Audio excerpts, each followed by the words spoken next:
Ko kole hen ki e whaiwhekau, laki pi wheleti, kene kātaki mai mua, o kamata, o tau aho, a ka tau lotu whawhetai, ki e eiki, maloa pito.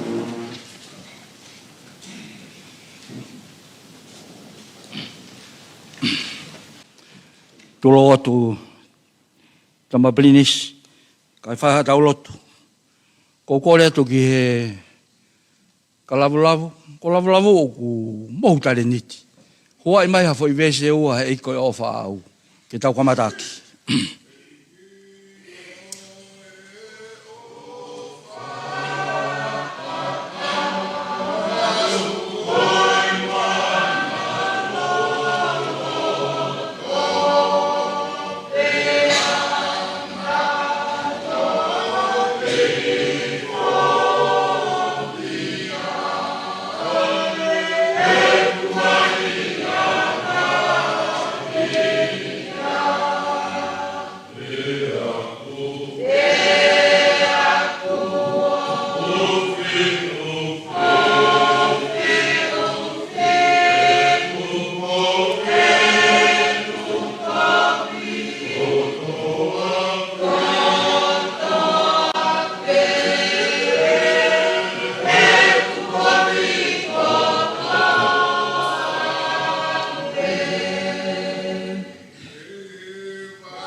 Koe wes folfola ko mai ke tataka ke tau ngau he aha whakao se ngau e mamafa koeni.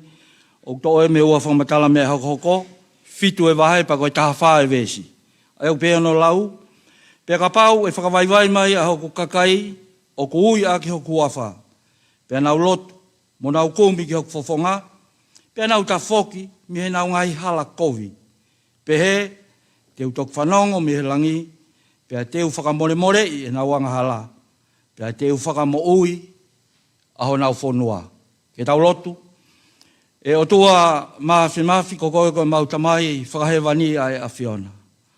O kuao niu ho pure i he langi pa whakalewelewa, i he whunga e mama o ku mau iai. Ko ne whakalewelewa ni u mau kaua i he hoa koini, koe aho tū koe ngā au e mamafa kua whai he pure anga, kau mai tama plinis kalauni. Ko hi koe te waki ha Palani, ke whauai whonua i he tau koini. Kamataanga i whakatahani na mautuku atu ka pau he kai ke kaua sihova he langa e whare, o kai ano aonga e langa u mawhai. E o tua mafi mawao mani he aho tuku, o mau kei o ato i pia e ves folfola, ke ne tataki mai ki mautolo. Tala mai, ko maungata anga, ko kamataanga e a Fiona. Ko aho whakaosi e pa mau whiringi aki ai. Pe ka pau ea mea tōnou nou he maungai whakakaukau, he koe tangata peki mautolo, pa ke whakakakato mai, pa ke whakaau me langina. Tāo peki na mai e tama plinis kalauni, mea he ni ko uhi koe mahu inga ngau e koini. Ko no pere e ka o maho weiki, kai ngalo he malotu e pare mia e ka o maho e pure anga. Sika kai tonga katoa pe o ku mau heni, pa nau mea mai he ngalu o pe, ka o maho e ngalu e a. Koe mahu inga e ngau e koini. Dala mai ka pau he kai te mau whakawaiwai he a Fiona, he kai te ke kau mai he langa whare o mau whai. Pea ka pau te ke whakamore ki mau tolu, o kai whakatuotua melie ai whonua ki he ngau e o mau whai. E o tua mafi lau maari e maanoni, haere mai ai au tāpui kina, ki nau tolu te nau tatake ngau he aho tuku e aho. Whakaivia ki nau tolu o maha mama, o maha malohi whakaotua, ki mau whakaose a ki ngawe mahu inga koini. Kau ngawe a mo koe pek haere mai o tataki ki mau tolu he ngawe o mau whae a koini. Whae a melangina ha mau tāpua ki mau whakamonu ia. Mau kore ngai mai ngo tōpe ia kalaisi ko alo, ka ko mau whakamoi. Amen.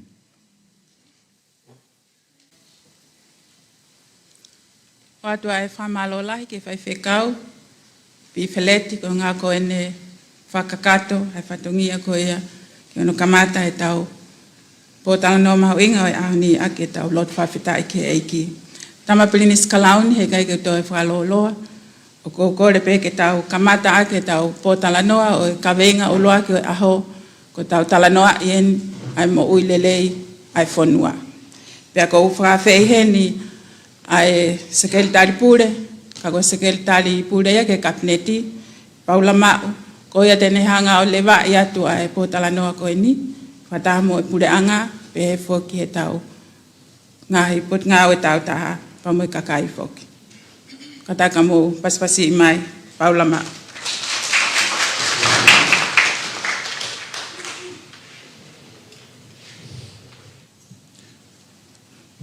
Turo atu pe tama Prinis, tapu ke tata iki paremia, kore mo ke whanga pe ngai Fakatapu hono kotoa pe, ko si whahoko atu ka ta ke whahoko atu ai uraki pōtala noa fe session o e aha whakao se ngā au o e aha koe ne wha, tau tata noa ke Palani fo a Tonga, o manaki tau whahoko. Ngabio ke mea i tamai, aha kotoa pe wai ngahi ves wholofola o ku Tuku'aho, pako tui pena o mou lau e ngahi ves wholofola ko ia ke le tataki e tau ngā ue, aha hono kotoa pe. Hange ko e ves wholofola ko ene, whaasa ti mua, o tangi tamai ki. Ko saame pe ko same, tamai kau ngā ue, pe same, lau ko e ves wholofola he ko mea au mahu inga. Ai koe asa pe hange pe ko laki aho, ko tangata langa, ko tangata leo. Ko tau ngawe u whakahoko, e aho whaha ko eni me tau Palani u whakahoko. Te tau langa, pa ko tau tolu pe, te tau toe leo, e kau maa sioa. Hange koe na tatake atu e whaiwhekau ane uhu, ves wholofola e aho ni, konga ki mui. Pe te whakamo ui, aho mo whonua. Ko e ikien, te whakamo ui, ha mo whonua. Pagau tau monui a pongpongo eni, ko eki minista o he mo ui, tene lea hanga tonu mai ka te tau tolu i he pongpongini, ai mea ki he mo ui. O whatak foko pe he ko e session pe ko kau e health, session mahuinga tahai. Ko e mo ui ia, and that's life. Pako eki mo ki tohanga mai, ki he tau ulaki programa ko e pongpongini, ko whawhea e ki minista ki he mooi, Tongatapu ana a kau ola, ke ne tataki mai ki tau tolu i he pongpongini. Please put our hands together, Dr. Ana a kau ola.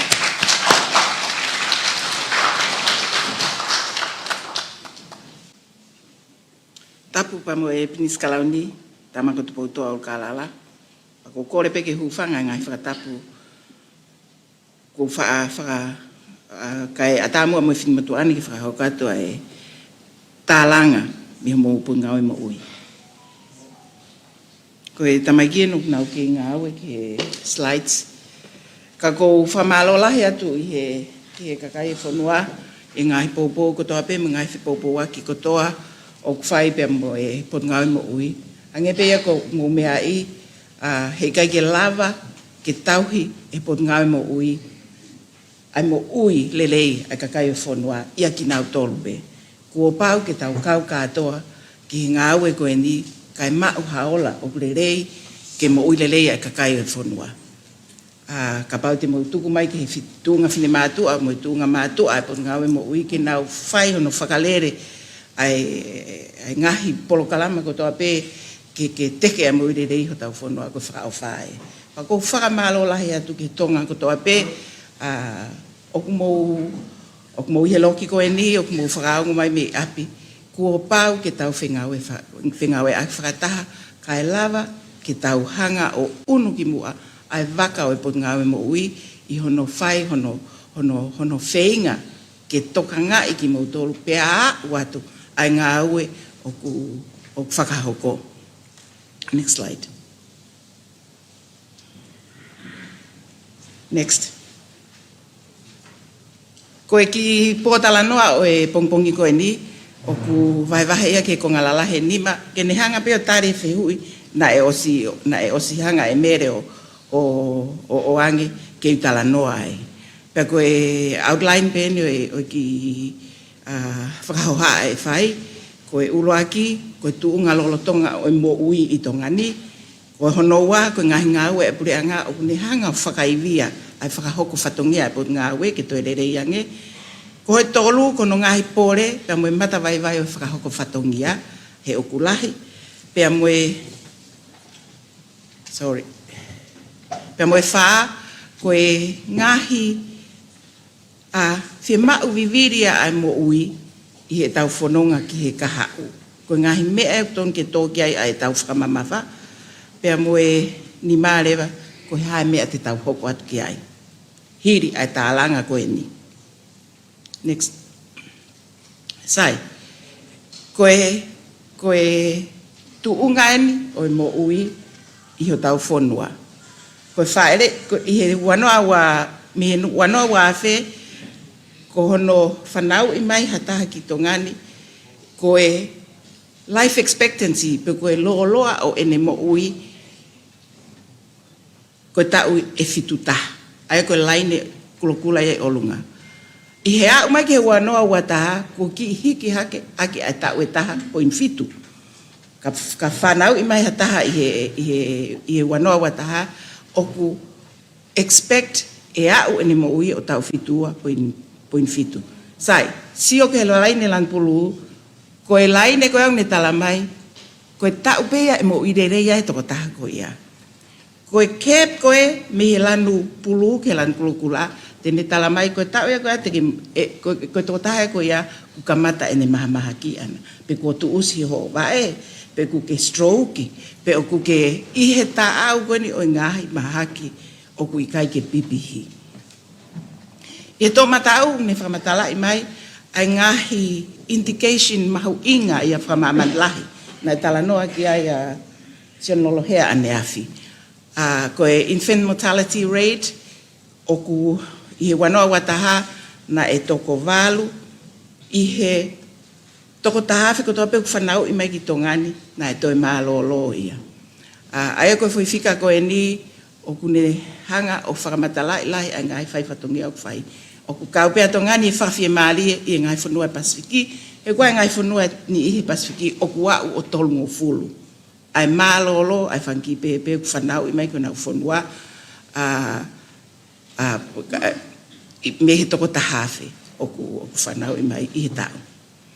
Koe under 5 mortality rate, pe ko ki nau tolu, tau nima whai ki lalo, nau mālolo, ai nei whaere mai i he toko tahawhi ko toa pe, koe hongo fulo a tongani, kei tu pe he whakawhie maali i he tau whakahoa, ki he tau ngahi whanua koe ni i he Pasifiki, pa moe me au tau mao ki whai ake ai whatongia, ono tau he mo ilelei ai kakai. Koe ko ki nau tolu o ku iaia ngahi pole mo ui, pe koe disability prevalence, whapoi niua, pe seti me he tau hongo fulu o whai ki olunga. Ko nau tolu nau mau tapaka, ka ki sai mau tapaka, ko wona peka mau tolu, e hoko ngahi mea ki mau tolu, te mau puke he maake la, i he taimi te mau matua ngai, pe koe kansa, pe koe ha, pe koe stroke, he nau whengau e aki katoa pe, ai ngahi pore koe mo ui. Ai ako pe sete tafitu, o ki nau tolu tau hongo fulo whai ki olunga, na o nau wif tapaka. Pe koe pe sete tafitu poin wha, nau mau ai inu ol ka holo, tu o taha he ui ke tau hongo fulu ki tau ki olunga.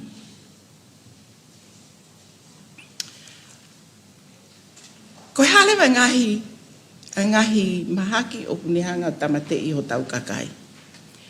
I he te pire he tohema, mo wakai mai ki ai, koe maolunga taha, koe ischemic heart disease. Ne lere mai whine motu ani o kamata ngā ue, po ngā mo ui, tahi wahi waiwa. number one cause of death, pe koe kapiteni i hono tamate i ho tau kakai, koe ischemic heart disease. Pea oku te eki ai pe ke whetongi ia. Talo ene hau, kone kapiteni pe koe ke kapiteni ai pe. Koe pese te walunima koe asi he tawhaki koe. Koe ki nau tolu o mahalo i tongani, o ku attributable ia ki NCD. Pese te walunima ki nau tolu o ku mahalo i he tau pe 100 population, hange pe ko tongani o ku tau Takataha kiru tupusi pe. Pese te walunima ia ko hinga pe koe mahaki, o ku ikai ke pipihi, pe koe ngahi mahaki o e tō o ngā mo'ui, o ku whaatala noa mai pe ki ai kau ngā ui, ai pot ngā ui. Pese te hongo fulu e toko hoko ia, koe ngā koe ngahi mahaki o ku pipihi, pe koe maternal death, pe koe mate a whanki whanau vare. Ka o kui kai ki ai hano kākunga ki e ngahi mate o hoko, koe ngā koe ngahi mahaki koe non-communicable diseases. Pe tok pese te nima me he ngahi accidents.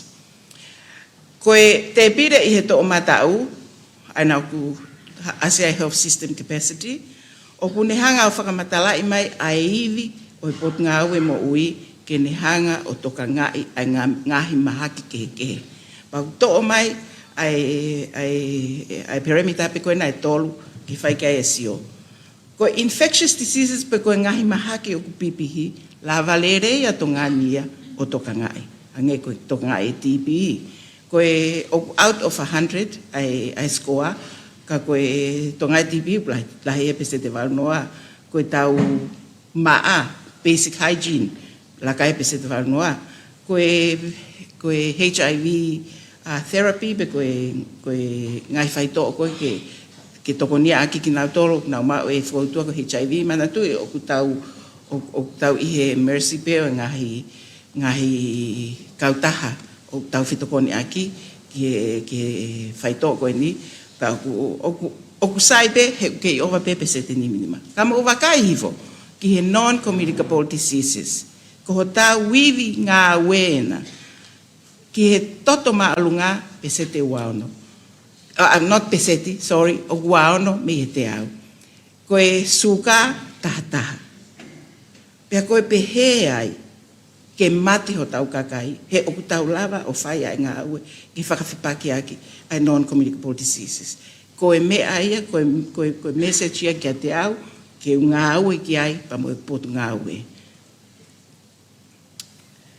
Koe, ki kalawhi koe nai lalo, koe ana oku ne talamai, oku tau tuu lawe angofua, ki ngahi ta au, pe koe ngahi whakainatu la, pe koe ngahi other health emergencies hange koe hoko mai koe na mahaki au ha whamaman lahi.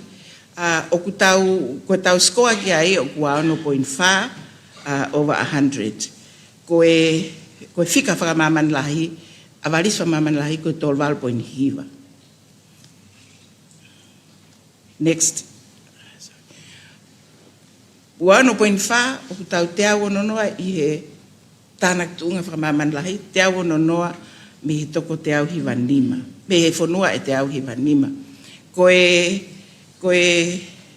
te pire i he tō matau, koe ngahi perimeters ia, pe koe ngahi mea fua ia, o ku whai aki a hono fua, o mau mai ai e tau skoa koe 1.5. Aia o tau tuu lawe ango fua, ki ngahi whiriuri waki o ea, pe moi hoko mai a ngahi pure, ai ngahi pole ki mo ui hange koe ngahi mahapipi ana toki na tau toksi tu a mi ai COVID tahiwa, pe mo hatoe ngahi mahapipi pe e tuu ke hoko mai e ka hau. Hoko, next. Next, okay. Sai, ko halewa ngahi ngā ue ai pule anga, ko whai mai, ke ne hanga whakaivia, pe te ne hanga tokonia, ai ngahi ngā ue ai whonua. Ai pot ngā mo ui. Uruaki, o ku tō e whakamamawha ke universal health coverage. Ko universal health coverage, o ku ne hanga o talamai, ko e toko taha ko toa pēu ku whie mau, ai mo ui lelei pe kune whe mau ke alu o sio ki toke tā tene mau e au ki he wheitu o kui ai tokoni i ha whainga taimi pe, i ha wheitu pe, i ha totongi e whakawhie maarie e lava he tō taha totongi. Pa kou whakawhetai ki he langi mama o ai tahine ko Queen Charlotte Tupouto'a he na e ikai ke whinangalo ia ke totongi ai auange ki whare mahaki pe au ku kei whai pe ia o au ke taimini. Au ki whare mahaki pe a moe whai to'o ke oange ke kakai o Tonga.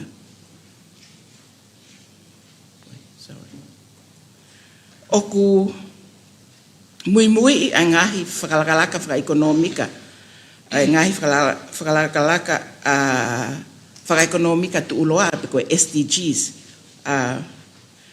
Pe oku whapapau i ea watu ai whakakuwhatongia ai mo ui ki toko taha kotoa pe, tau te whitu ke ki nau tolu o tu'ulawea ngofua i he society.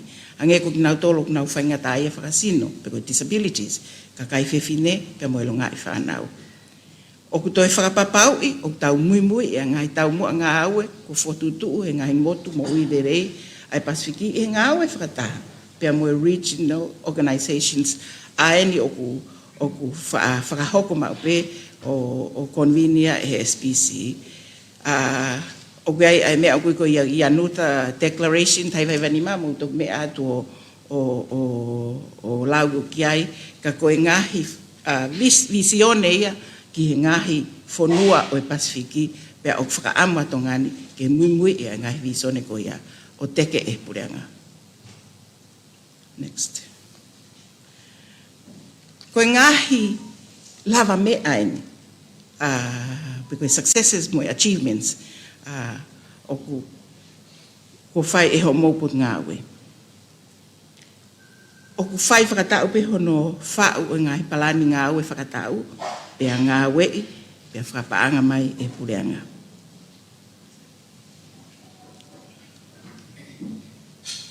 O kulawa hono whakakompiuta ngā ile koti o kau mahaki, pea kotongani, nai kau ia i whanua, nai fuafua lawa e ngā we koe ni mālok toki ngā we hake whanki o tumotu i ki kehe o Pasifiki ka kotongani, nai lawa ia i he whengā we ak whakatapa mo ADP.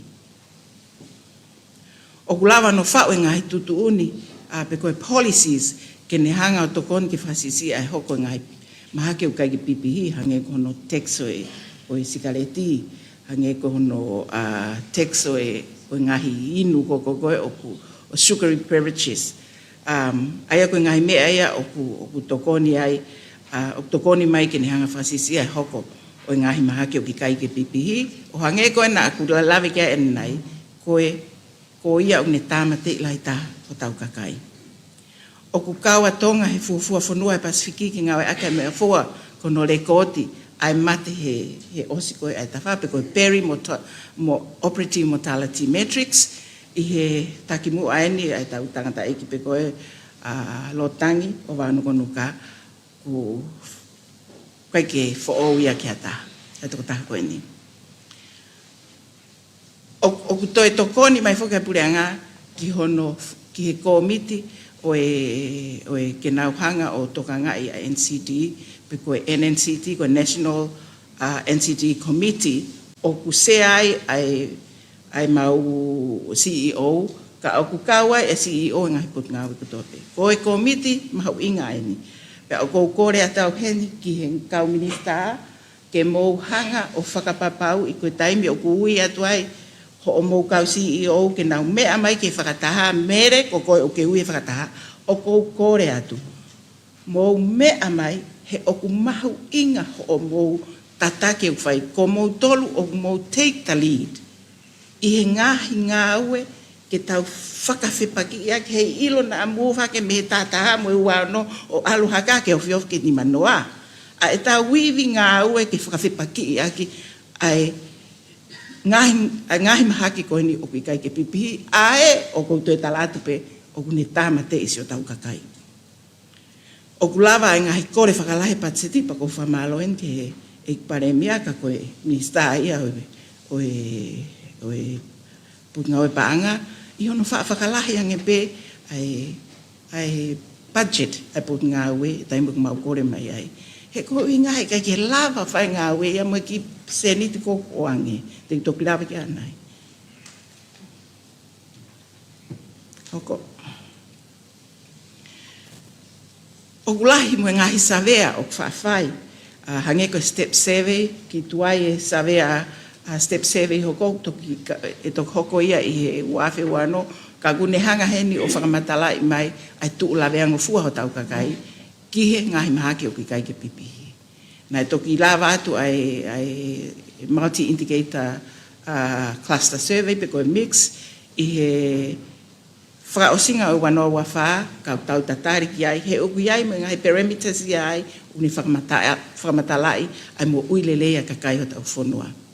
O kulahe ngahi timi o kuna o mai ki tongani o tokoni mai ke tau ngā ue o kwhai ke o mai ai ngahi tau ke ia o ke mau e he tau kau ngā ue i tongani ko i ngā pe ke whakamalohia ai ngā ue ai tuunga mātua o tuunga whin mātua o ngā ue e whalimahaki.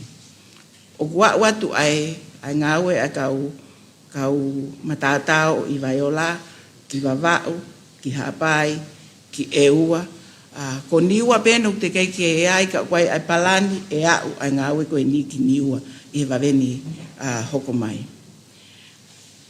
Oku lahi au pito ngahi ako ka wai pia mono ako i ho tau ai kaunesi ki e ngahi mahaki o kai ke pipihi mo ngahi mahaki pipihi ko uhinga ke tokoni mai ke ngahi ngā ue o kwhai.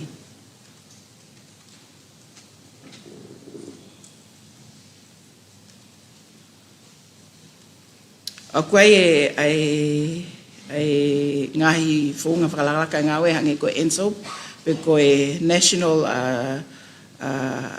Surgical Obstetrics and Anesthetic Plan o si Tuku'aho, pena e koe ngā ue lahi koe nina e whaia e Dr. William Tangi, e Lo Tangi, Fakataha pia mo lisiate, Dr. Lisiate Ulfonua, pia mo e kaumatātao, mei Harvard hono fo'u o Palani ko NSOP SOAP e wanoa wafa wana tolnoa pako ko tongani pe mahalo e Pacific na o si fai e foi ngawe ko ni paku ave e tau Palani ke Fakataha mai ke ngai fonua ke o Pacific pe akulahi au pito e mau ngawe va ofi pe mo ngahi hoa ngawe o nau tokoni mai ki he tau ngā ue koe hono teke o mo ilelea kakai whanua, ka wai ai Polkalama astererea ki moi, kui koe THSS B3,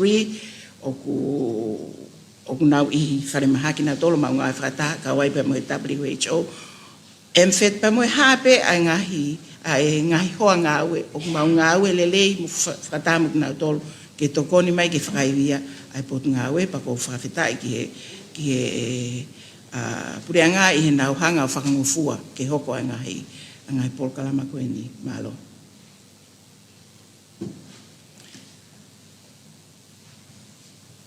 O te kei ke tuu atu ai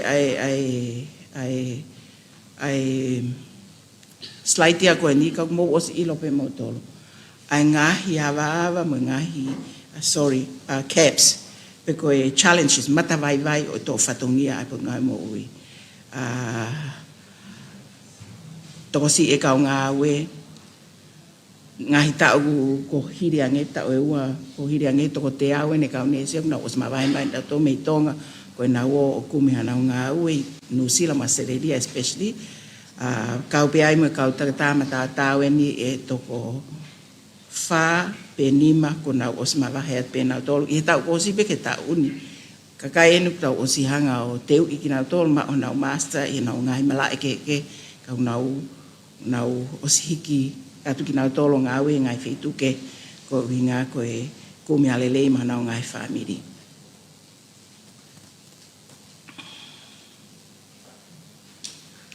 Oku ikai ke fuu lelei ai ngahi whitu o whai ai a whatongia hangi pe koe o mume ai ka kusai pe o kwai e ngahi Palani ke whakalelei hangi ko wharimahaki koe i Vava'u kau peho tau wharimahaki Vaiola ngā ue lahi O kore atu, tuk mau taimi, ka pau mo mahu inga ia, i he mo uilelei, pek te mo uilelei.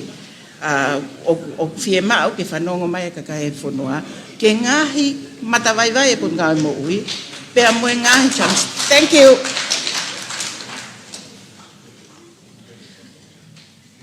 O ku si a iwi whakapaanga ke whatongia o i pot ngāwe i taim kotoa pe. Kua pau pe ke mau kore mau tolu ke pot ngāwe paanga ke toi whakalahi mai ai mau budget ke tau kotoa pe.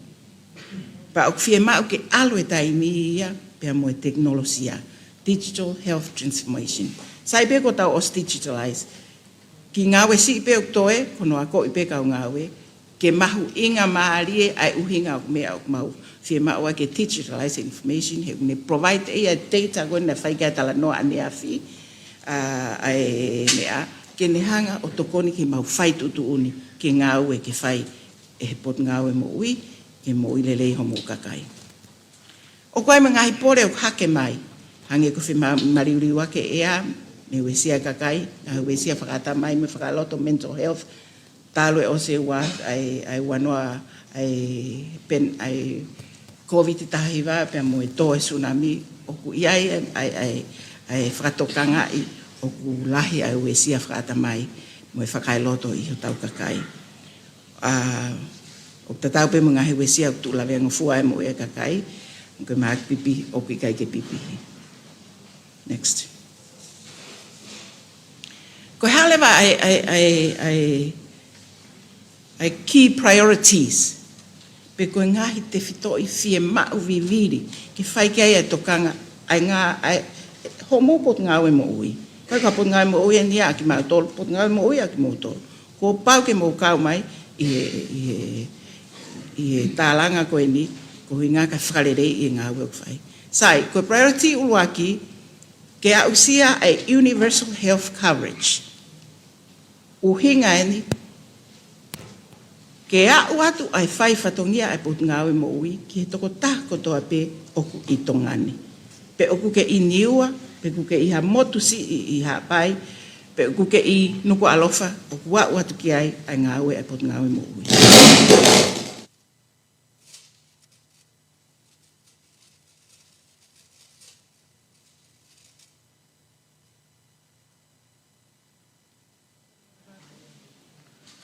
O ku toko si e kau ngāwe, he kulahi e alu. O ku ikai ke lelei e whit, sorry, Nau whokeu ki mui. Koe priority hono wa, kua pau ke tau hanga o toka ngai, ai mahaki o ku ikai ke pipihi. O ange kia e tokanga mawai, he koe tau e ne whiha, mo ne hanga peo tāmate i ho tau kakai. Pau ke whai ngāwi ki ai. Tau pepa mono langa ai resilience ki he health threats. Hoko. Mahalo hoko pe ai ngai mea koe ni, he kune hanga pea whamatalai, koe hae mea umauhinga ki ai ki universal health coverage. Ke rere ai universal health coverage, kua pau ke maungawe ake mea kui koe life course approach. Koe life course approach, o ku ikai ke tau toi nofo tau tolu o focus i he mahaki. Te tau wō ki tua, e alo e kau ngai pot ngai mo ui mo whanonga mai ki ai, te mo wō ki tua, o toka ngai e kakai mo ui rei ke oa te nau toi a wangi whalipahaki. Pe tuai e nau a wangi whalipahaki. Koe ngāwe koe uhinga ia o life course approach. Pe koe life course approach, ko pe kua disability, pe koe whiwhin, pe koe tangata, e toka ngai ma ke he peki mo tolu. Pe e senta, ai kakai o e whonua. He ikai ke toi senta ia i he nesi a kesa, pe koau, koe fokasi i he kakai o e whonua. Ka e lava ke tau unu ki mua, ke tuko no tamate i ho tau kakai NCT. Ko pau ke whakalerei ai primary health care. Koe primary health care koe u health center aia.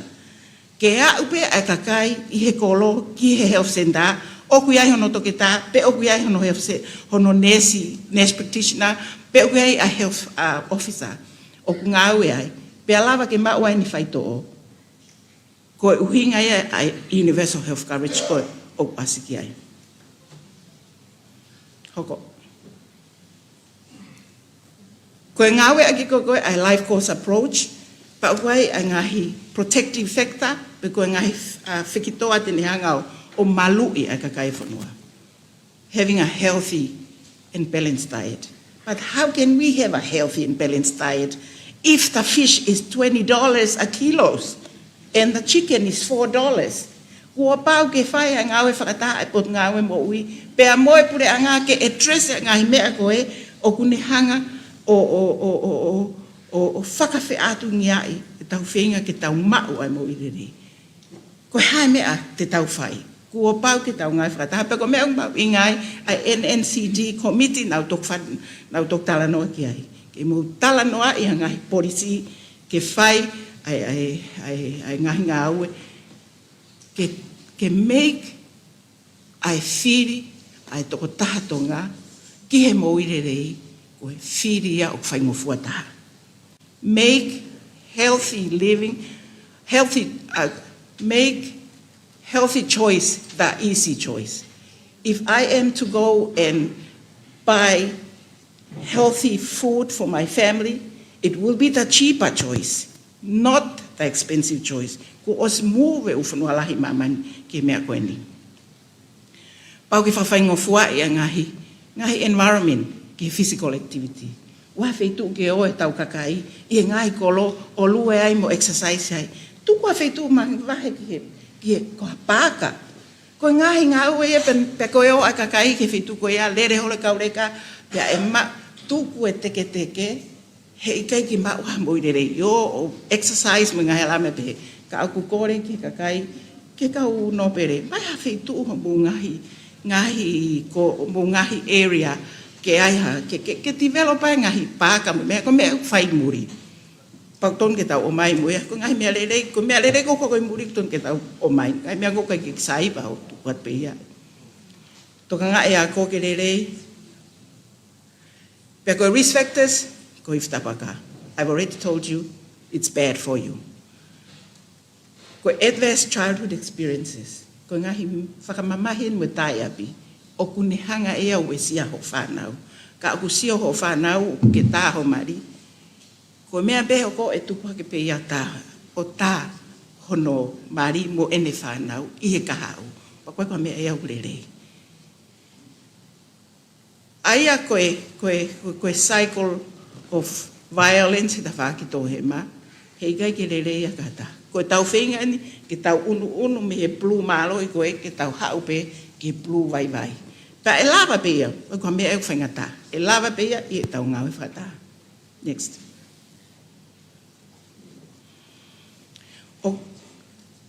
Koe key priority whika wā, address non-communicable diseases. Pa whai e ngā ue atu mo put ngai mo wiki ai, pia kulotonga whai whetala noa aki, pia mo e T50, mo e M50, koe World Bank, pia mo e ngahi, pia mo e SPC ki fisi, ke nau tokoni mai, ke ni whakatataha ia ngahi ngā ue maunga o ngai au ko slava e put ngai mo ui.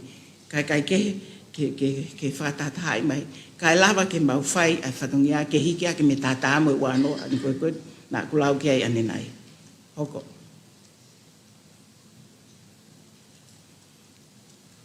Pea koe ngahi mea pēia ke whai, ke build a resilience to have threats. Nima. Hoko. Koe halewa ngahi stepu, o kui ai a ngahi act ia o kulolotonga i he Attorney General's Office, koe whinga i pē, koe ngā ke tokoni mai ki ngā ue o kwhai, aine pau ase atu koe take tapaka, koe bill ke tapaka, regulation ki ai, koe mea koe ke kawamalo hi pa moe mental health policy. O stotonu ke review pa moe school food policy, wanoa ke wanoa ni ma, ko hinga ke aha policy for all coming forward.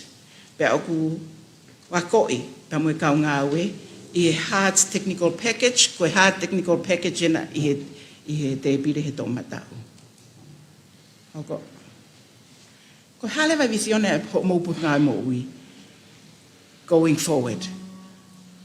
We envision a future where every Tongan thrives in a sustainable healthcare system that prioritizes their unique needs and fosters community strength, ensuring that every individual and family are supported throughout their life course.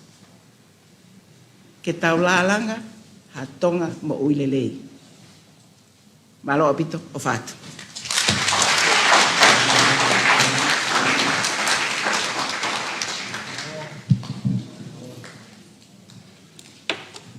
Malo apito, Minister, ki he kamata mai ko ia tau programa i he pobongi ni whihui pe oa. Kata ki koe tau taimi, o ku hoa pe taha mai konga i tau programa ko e kamata whihui pe oa, ka wai lahi ai tarari ho whihui ki anai e osi ko ia ai penolo. Io, Ellen, kata ki lava mai pe ki bua, ki he sea, ha mo ue mai ka, whahoko mai, o te ke toi tuu ka raki whamanamore. Bo ka raki mai ki mua ke sea kone mua, o tangutu mai ai, whahoko mai, o whihui, ka raki whamanamore.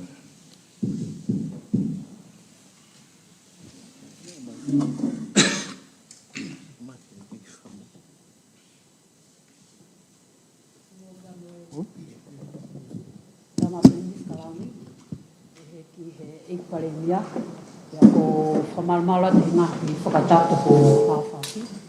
Ka e tupu mo ke hawa te ki te hui no ko e.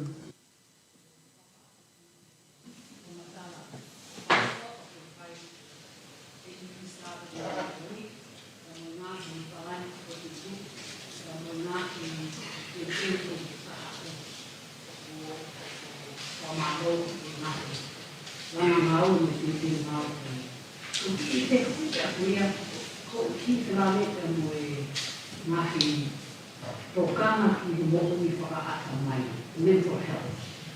Ko ki o ko lava le ngai ko na no wi ko ta o ni fi na to ba mai kina ai ngahi Tupouto'a ai sino e he ki e ngahi ta ba mai o ta man NCD na na ke ko ki me ko na ha ai na o fai ki ta pa ko ko e le pa Palani do mental health.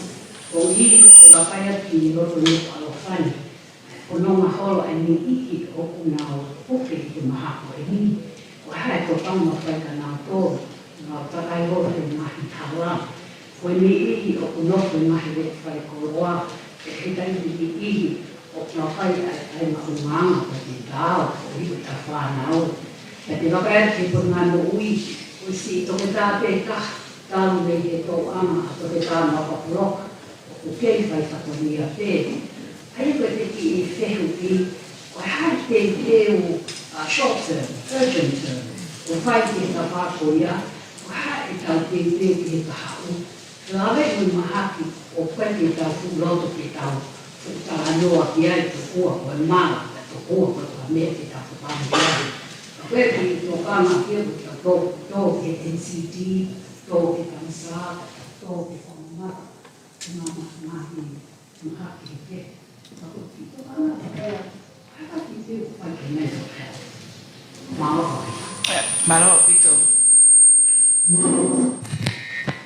Malo apito ai whihui mau inga koe ni ko lau o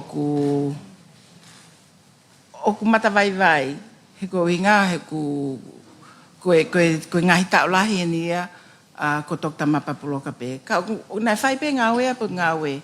Teu i pe kau ngā we ia. Ka kunau toi wholawat nau tolu. Tie ngāhi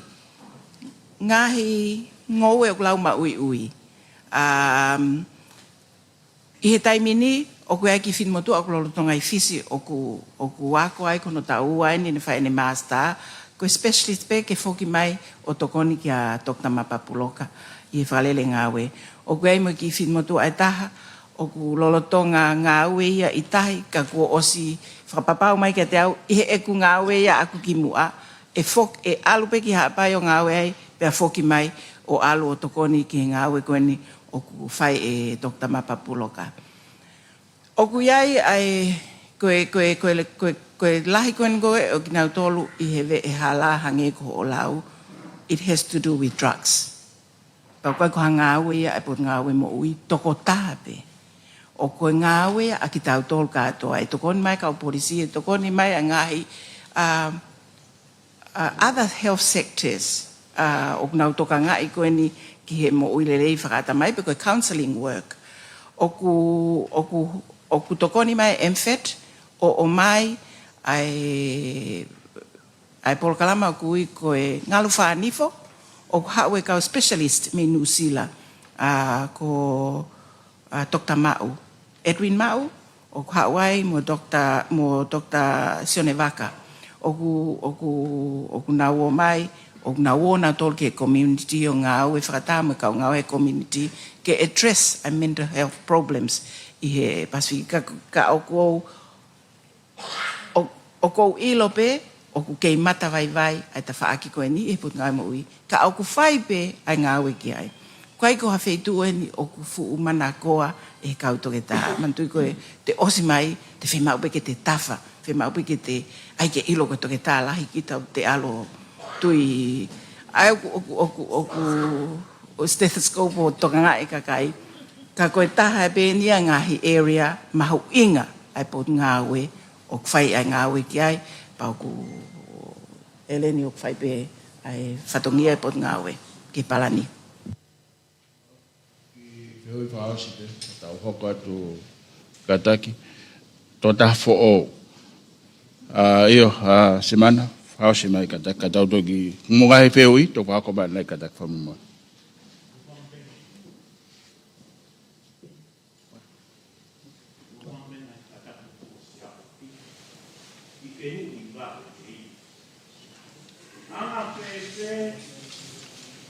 Tuku'aho mai te mamaman laki. WHO, United Nations, e huku o tau konuan, e huku koni kōpiki. Kiri koe ako tau koni stutone, uruaki, tūne waka. Kamata tonga ko tua pe, o tau ataiman te mo ui. Kisinis mo ene koro, o e whehuidia. Perché lo so che dai mancaini, poi che tu non mi stato già, non stai tutto nuovo, non fa una dove da oh, con portare che toccare mai io, anche così fa o sia mi fosse mi ma lo ha Paula. Naku kau pe no lo con ste. Na tano ai, ko tano ka to pe ai me, ko pa Ako ni, ano niya si Su? Punta ko ang anak niya ito. Kung mo pule, there are only two masters. Otua, God, and money. Kung ako ay ako ni, kasi ko ko ako ba ang tangan kaya? Kung ako ay dapat at mamata, nakukulangan na ito. Kamata pe, kamata mo loy, ikaw, ito tak, kau tak pun, kau tak orang pun boleh, tak masalah. Selama itu apa? Apa proses manager? Omole 2 milion, optimis ke osih awak. Omole te kuat. Kamai panggil, ketika kamai panggil, belum pun, kalau itu teman, orang dia Ule kota pagi no. Yang mau pakai nak kowe, cukup amor sekali pakai lo al apa. Anu ni kita meni family yang nak pakai ya. Oh mina ko. Ya, ilo apa. Nanti kalau tu kain. Kenapa for. Wah pemantaran.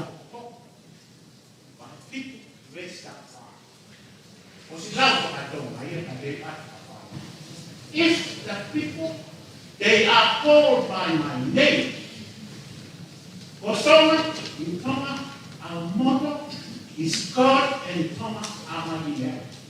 So it means that every Tonga are called by the name. I will say, if the people are called by my name, humble themselves and seek my face, and away from from their wicked ways, then I will listen. Kau siap bekai nak terang kita muto. Pufua pun boleh aman. Sama ni itu orang bekai. Orang apa itu pun. Sinaitakala o mai kira union, kira union.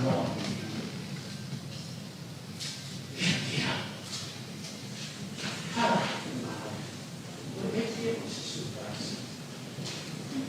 Kali dia apa? Mui masih orang Kalau orang baik pun ya, kena bisa media tahu. Tahu lagi yang material. Kita kait pun bukan apa. Saya tu kalian. Oh my God, saya kawan hewan. Kalau ada kita apa mau beli, kalau ada balik. Dia di mana milion aku. Tak ada dua solo. Mama buat ini. Beda Malo pito, ko tau fa malo hen ka si mana e mai ko ngate ni mano aki ki falma ki malo. Malo. Teo kataki aki modol ko denga fehui, ko tu ibete tau toki fehui pe anai ke hokat ke. Kau hanga mua o hokat tau kau pe no loko ia e pongpong ini te ui tahat pe ke mo kataki mai ki mua hokat te tau Ulukalala. Ko e ulo aki ko tru havea me he society civil ko ia Tonga. Tru, malo.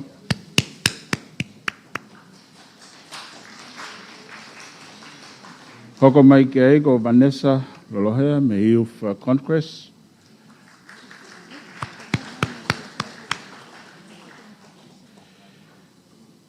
Hoko me ai ko whawhanga ia pa me he mawhawhine mo whanau ko Catherine Hakolo.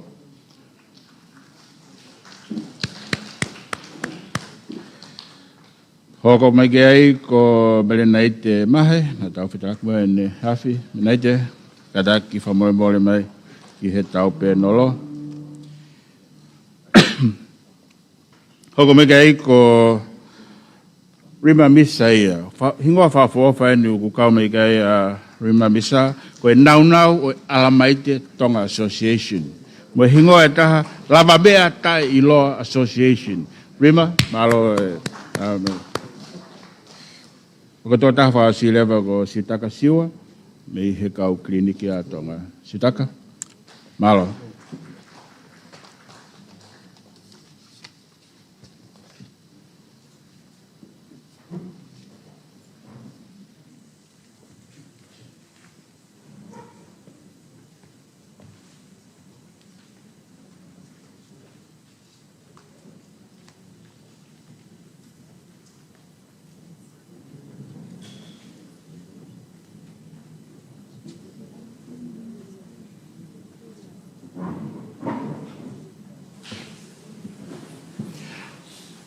Malo, ko e tau pe nolo, ko e taimi go om kei ko minit pe whanoa.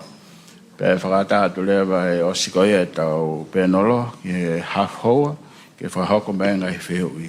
Pe ko e kau pe nolo, te tau laki taki min pe nima, ka whataha mo taimi ai ki he toi whoki me ko ia, ke whaiha mo ngai whamapo op, he osiko ia, ai ngahi whihui. Ko e ngahi whihui pena, au asat pe he Ulukalala, o ko whilawa hanga tonu pe ia, pe amoe mo ui, ai mo no ngahi totongi ke kehe, ai a koe ngahi isi wai, pa pepe ki he affordability, ai a koe da os whakahokat pe i he ngahi whihui, pa koe ngahi whihui pe na penol, kai atape ke omi haotari, whalukfua ki he ngahi whihui koe ni ai tau taki mini pe tanim, o ke ni pe tau taimi ko le pe tau ke tau taimi ke tau to pa fo ke tau palani o wa no taimi pe ka pa ko ta to ngan fa ani tol ko si ke tau lele pe o va taimi ko tau Palani ko te tau Vava'u te tau lele tole o se tau fulu o lele pe tau Palani ko e from e tau fetokonak e tau taimi time management is very important ke Palani ko e o kola te tau tau taimi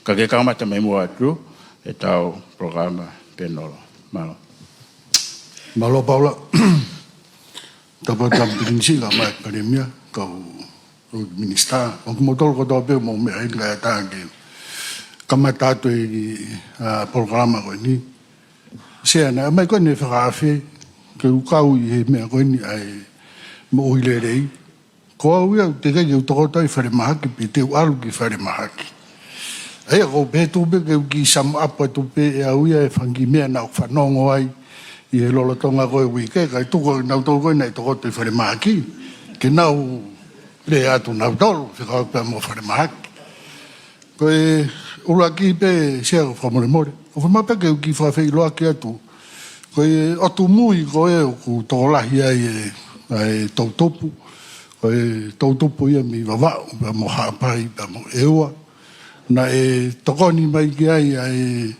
pianko pe mo e parents of power ke na hanga to tongi mai ke na ulawa mai o whanongo he ko e tau Palani ko e ti e sa e fa tolu ko na tolu ia whiunga pe mo na taimi ko iau whamalo atu ke hengo sino koe ai tokoni ku whai mai ka kou ki whake paspasi ba ke he ake malo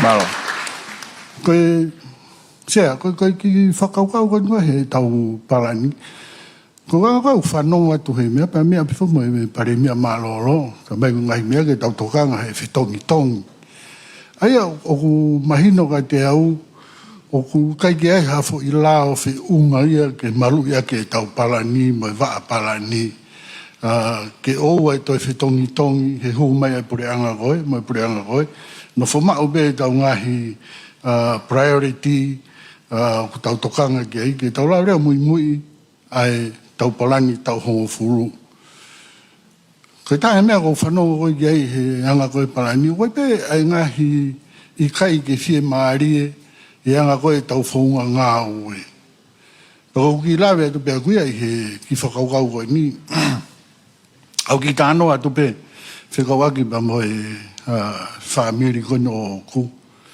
na ku tupua ke au ia ku tangata iki pa mo e whine iki na mauna whakataha pe mo e nau tangata iki pa mo e mau kui i ape ta pena e oko ngā ue au pe ke osi e ai tangata iki ia pe me ngau e whaprea ngau ke heka paskala pe ia e ni whanonga koe ke ngā ue ngau mai koe ke au ia koe pe mo e mauhoa au ko te whakaukau au ai haki nofo anga ke nofo ai mo e hoa ma wai ki whanau i ap tatau pe pe whakau ai ki mea rere tokoni mai ke ki wawiangi ke ngā ue ko nea me koe ke ku whanau ka a kuia na tēnā tau ai ki nofo anga ke ai pe mo e ki whare o kui ai pe mo e nau ki ngā ue ko whemau ia taimi koe ni ke ngā ue pe ai tata iki pe mo e hoa taimi tatau pe o whemau ia ke ai ni ia ke nofo toka ngai e nau whanau o kui ai pe mo e ngai whatongia ke ai koe tau unu koe me whai TF uluaki mo e ua mo e tolu tau hau tau rea koe ngai whatongia ke he ia kau ngā ue ke tau hanga o whatoka ngai ange i tau whakaukau i koe dio e tau fui Palani i he kehe koe pero mea re koe te tau sio ki ai e anga whewhe e tau whaitoo e ngahi whaingataa koe ni ke alu whakataha mo e tau whie mau e ngahi Palani koe kou tau loto koe ki ai tau ki wakai whoki ki he tau ngahi whamatala koe me ngahi potu ngā ue nau tamai nau tōluia o koe ke ilo he PSIC ai ngahi ngā ue ko o nau whai o koe ke iaha nau job description ia nau tō aia koe ngahi mea aia o whema uia ke tau si panei mga whakotu ia hen whawhoki ke CEO mo potu ngā ue o nau ilo re rei na alu fa holoki foa e PSC o MNI ata tape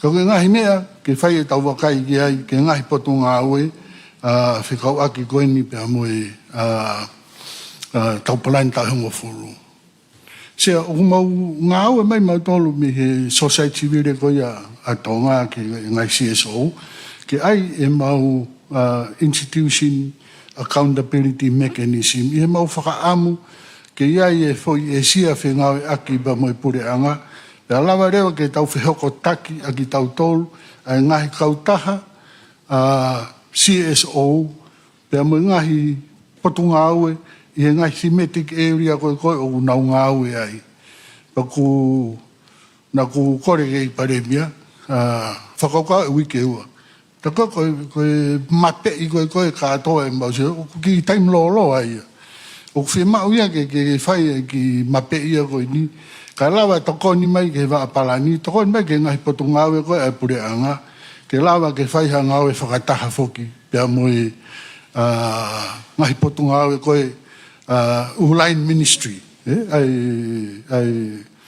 ko ki lawe pia kuia e taha ki he pero tui pe malo koe Ulain Ministry ia o te whemau ke nau mape e nau tōruia e nau ngahi potunga aue ke nau mau rerei ke maulawa whetau laki rerei pia me whai e koe ia oe ngā aue koe ki mea pia tahia i whare mahaki o tokanga koe ki ai o koe fuke uhange koe ulawe nei koe ke ulawa tau ki whare mahaki o ku whaola tai whare mahaki o ku i kai ke wha tokanga mai kau tohe tae pako saia alu koe ke kliniki nau marimari mai nau tōrui taim kou ala taim koe ke kliniki. Ka kou ki tosi pea mau tōru lawa o kliniki, mau totongi e se niti koe e kliniki. Ko hae nei ha tau whakaukau ki toenga koe ni koe oe nau tōru kou ta utu koe whare mahaki o tāri, talatala, lau houa. Ei o mahino ia, ka te tau tōru maha koe peseti koe ua ono, oe masiwa, i he lau koe ai pange a maamani pero pesete taha ono i he na koe ha tau ki peo tamai statistika o si ilo kātoa e nau toi kakai koe ni na kula wange nau ki kāti koe nau o ke whaingata i he no foloa o ke kliniki whaia e nau talatala o mai e totongi e pureanga ka koe taim tatau pe whoki e tau wakai koe ki he mea nei mea kai minister koe na u priority pa te ki lawe si at pe au e tau taimi sea i he whakaukau koe NCT whi mau ia ke tau ngā au e whakataha tau tolu koe na whakaukau koe a mau tolu koe he community tala mai community koe mau mea toko ni mea ia a aku koe whaitoko koe mo e whakamoui mea ia e toke tā mo whare mahaki ka pā te tau lawa o unu mai ke tau whawhenā pasi ai whui whakaukau ke tau hanga o siofi ai si pia moe hā e whaunga o e tau mau mea tokoni ke lawa tokoni ke whakasisi aki ai tau o ke whare māke u mea mai minister pe se tēne walu ni mai kakai o ku mo ua ka koe mea mahu ngā whoki ke tau te whok mai pe tau tauria ke alain meni koe o e tau whakaukau i he moile rei pa mea koe a whare maki pa tau whitu ke NCT e lawa ngahi potunga au e pureanga pepe ke ngahi kautaha i kai whapureanga ke tau hanga alain e tau ngahi ngā aue o whatatau ki he ke mea koe o tau tui koe e holoki aki au tau ki whatata pepa tau pamwhuki he pureanga motua tau whakaukau, whawhanga tau whanau. Tau o mai tau tolu, ange wheat pix, ange mai hua kau. Lo tonga koe tau tānoa ke whasisi e importi, ka tau whingai e tau moui rei, ke tau ngā unu koe ki mua, hou mai rewa mea iau whepaki ia. Te tau lawa alain rei ai ngahi polisi, ai ngahi ministry, ke nau tau unu mai ke moui rei, ke tau lawa rewa o mahino tau hanga malui, ai rei ai moui ko ia ai kakai. Koi oku mahu inga au pito ke tau sio ke he alain meni, pia mea me pe pare mea whima tau ngai whakataha. Koe ngai whakataha koe tau tala noa whakataha tau whetokoni aki, tau whemahino aki i he whaunga ngā oe. Koe tau uno whokoi ki he tau tānoa koe i he NCT. Koe whai mea lahi tahai ai koe mea tokoni. Koe mea tokoni koe whemau koe mea tokoni mo ui le rei. Koe mea tokoni mo ui le rei koe au mau pēhe okeniki. Koe okeniki, une hanga ia whakatopu mai ai kere mo ui le rei. Mau ai mea tokoni mo ui le rei. Mau mea tokoni kai tangata pa mai whiwhine Tonga o nau mau ai mo ui le rei. O kai ke ngata pe he tau whakaukau i koe o mo ui le rei, ka koe taim ta tau pe. E iai e tau more a tau tōlui he hoko mai ngai whakatamaki na tūlai whiri uri waka ea. Koe kere. Koe whumea malu ia o kāponi, hono taimu e tukuange. Tau hangange o malu ia nge, tau kere, malu ia tau kakai. Tau kawai pe whoki koe ongo malu i kāponi ere ua ko kristahi, ko tahi. Pia mo tau hange koe tipsi mainingi, pa pehe rewa ki he okeniki. Keu ki whaasa pe sea ko usio ke ange ke tokanga mai koe ki whai mo whaasi. Koe tau tānokan koe i he partnership. Koe partnership i koe, whamore pe pare mea pa mo ngai pot ngā oe. Ke tau ngā oe whakataha, koe pe mahoi ngā koe seniti. Ke iai e ki ngā unu mai ai seniti. Ke mau ngahi service provider ke lawa tokoni. O koe pe papare mai pure anga. Whakaukau pe pure anga, ko nau tō pe upoto tau pa anga, ko nau tō pe umalua e pa anga. Seti pe tau system ke lawa o tau unu mai, tau whenga aku koe tau tānoa tato he health me aia tau tōru kātoa. E kai ke tau lawa tau tōru ia o te whakasisi, pe tau te whakalahi, whemau e ke tau ngai whakataka tau mau Fakafonua, mo uhi rei he kahau. Malo sea. Malo pito. Tu. Tau hoko mai pe ka Vanessa ko tui pe Vanessa mau ke hange pe ko tru. Te ke ahi ki.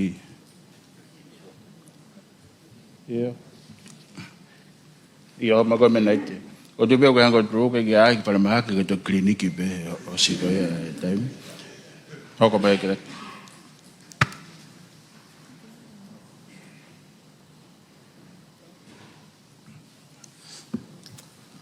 Malo pito pa ko whatulot ki he tama plinisi, pia pehe ki he kau whanau ko toa pe, ka ata moau ke kau atu he lawe o he ngahi whehui ko omi ke whai kia hano tālanga i he hoa koe ni. O ko whawhawhonga atu peau e kau taha e moilele e whamiltonga, kana aku whakaunga tā maki he putunga e mo ui he ngahi taulahi e kohili. Pa te whenga peke Moimoi ke ngai whehui kuen o mai koe ke ni hanga tataki ai pe nolo e ahoni.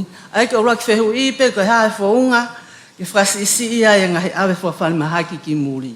O tui pe he pema ngahi o mai whawhale mahaki me ngahi motu ki Tongatapu ni. Ke urak mea pe ngahi whakaukau pe ni i he kono whenga i ke whahoko ngahi ngā ue koe o awiai ai kau mahaki ki muri. Pako ilo koe pole ia ke pot ngā ue ke nau lawa ma teu, ke mau a ngahi nau, ngahi tau kei, pia mo ngahi whale ke whakahoko ai ngahi whakahoko whatongia koe ia. Ko whonga lahi o kau mahaki kou awe ki muri, ko nau tolu e koe ke lawa whai pe whakahoko ngā ue to konka te nau tolu i tongani, pia kulahi pia whimau ia koe ia. Tau whatata ki pēr ha whaunga ku lawa ke ausia hei toko lahi a ngahi whatongia koe ni mei awe tau ki tolu ki muri. Hangai koe hau koe a ngahi timi, ku hau timi mafu, tawha mafu. Pēr lawa toko lahi a ngai e kau tonga, whainga tā ia o lawa whahau koe whatongia koe iai tongani. Pak whahoko pēr he pot ngai mo uia, a mai ngai timi ki hei kehe, kau specialist ke na whahau koe ngahi ngawe koe ia. Ka koe pe ngahi ngā ue, koe ki malawa whakahoko i tongani, hange koe ia koe kansa, pēr ku pau pe ke awe nau tau ki muri. Pēr koe taha pe mahalo a ngahi mea ki tau tokanga ki ai, hange koe ia koe pole me tala me whale mahaki ki taktaha, whenga wawe ki whale mahaki ke siwi koe ka pau kumau e ngahi whakautua koe ia, he lawa o tokoni, pe whainga hinga ngue ko iai I tongani. Ki mua he ni Tupouto'a, pe whi maulewa ki awe ki muri. Aiko ki I lawe pe ia aku ki he whehu I ka ulaki, ha whaunga te tau whasi isi iai ai whi awe aiko ki kaumaki muri. O si ai pe system ia ai put ngai mo ui ki hono whaunga no siwi ia ngai mahaki ke awe. Pe ku iai pe taimi si iai whahinga utong ke awe, ka tō he ngai whaunga ko ia. Ka mau inga pe o ki ai whaunga, o mau inga pe ki tau siofi. E ap ke whi mau pe ai awe ki muri, ka koe whaunga koe te tau hanga o whasi isi. Ai ko ki whakaukau pe ko omi ki he wheu I whikau laki. Pa tau hoka tua ki he wheu I whikau wā, hanga whawhewhe tau hanga whaka malohinga ai mauiwi, ke uhi ke a usia he kakai e ngai sevesi ai po ngai mo ui, pe pe ke mau e nau ngai whai to'o. Hange pe ko oswai ki ai ngai lawe ki mua, ko e hiwi whapaanga ku mahau inga upita. Ko tui pe ku ke whiwhaha mai he eknista e fu whi mau ko e whi mau paanga ko e whare mahaki. He kulahiang e paanga ko tuku ke budget ko e whare mahaki, ko totongia e kau ngāwe. Ke koe paanga ko whahau ka ke ngāwe ko ke wha whiunga ia e lo tonga ko e tau.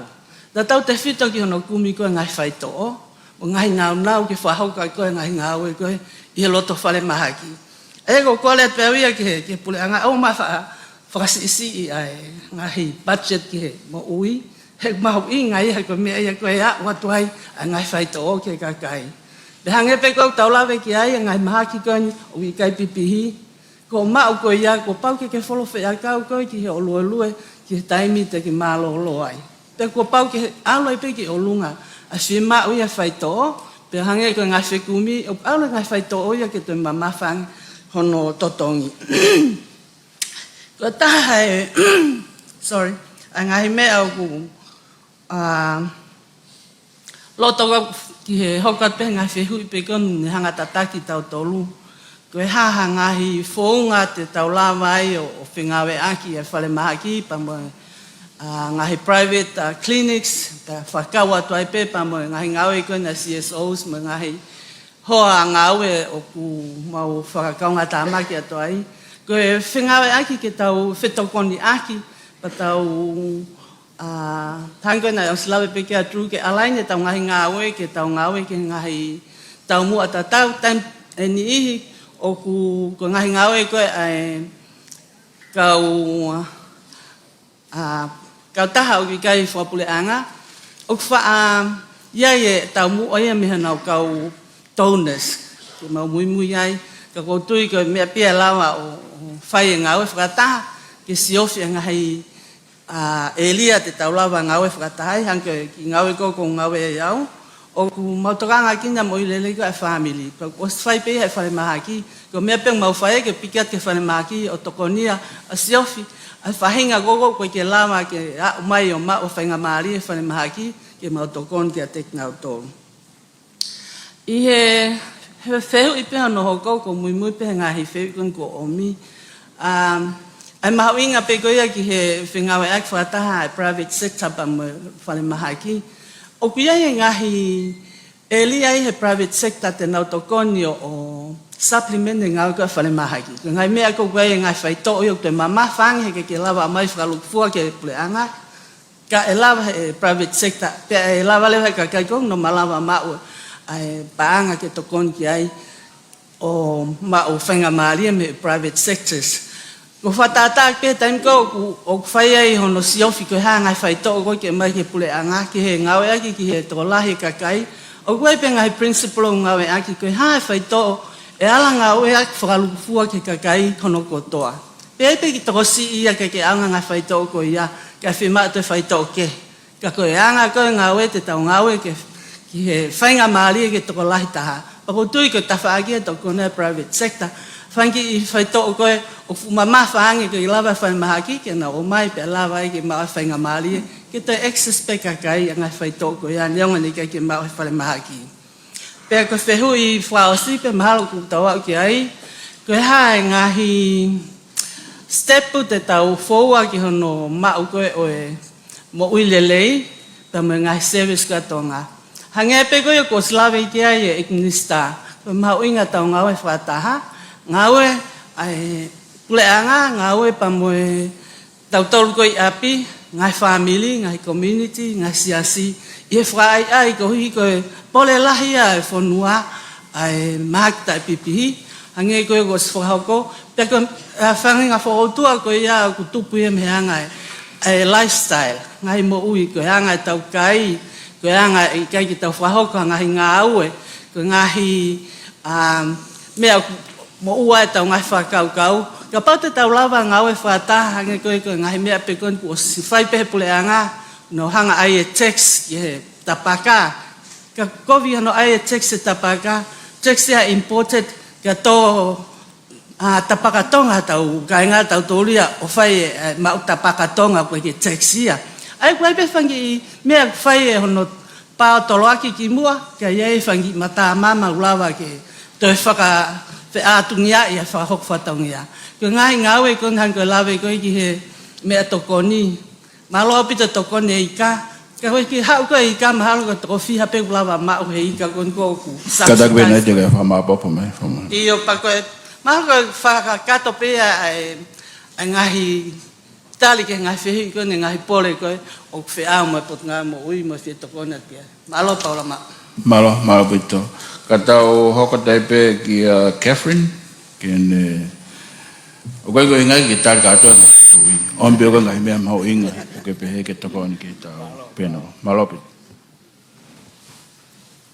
Patulo watu ke au famal watu I ngahi talafata kakato ko kamata ke ai ha fanga kai ata mo mo fini moto afraho ha Catherine Bahakolo ke fakakato atu ai fatongia ko ini ai tale kita peti plake kai ki iheni I pongpongin Tonga fai ai fatongia ai kautaha ko ini ikai ke fakapule anga ka ko kautaha ko ini ma afafine te mo fanao ngali ko o ha mo kehe I ha fanga ko ini ko nga ko sevesi ko o kuma fenga ake ai pe mo pule anga ko sevesi fakasosiale kako famanato atu ke matanga pe moi pot ngawe mo ui I loto I he social services it's medical care pe ko ngawe ai kautaha ko ini mau toka ngai kina ai kauto leka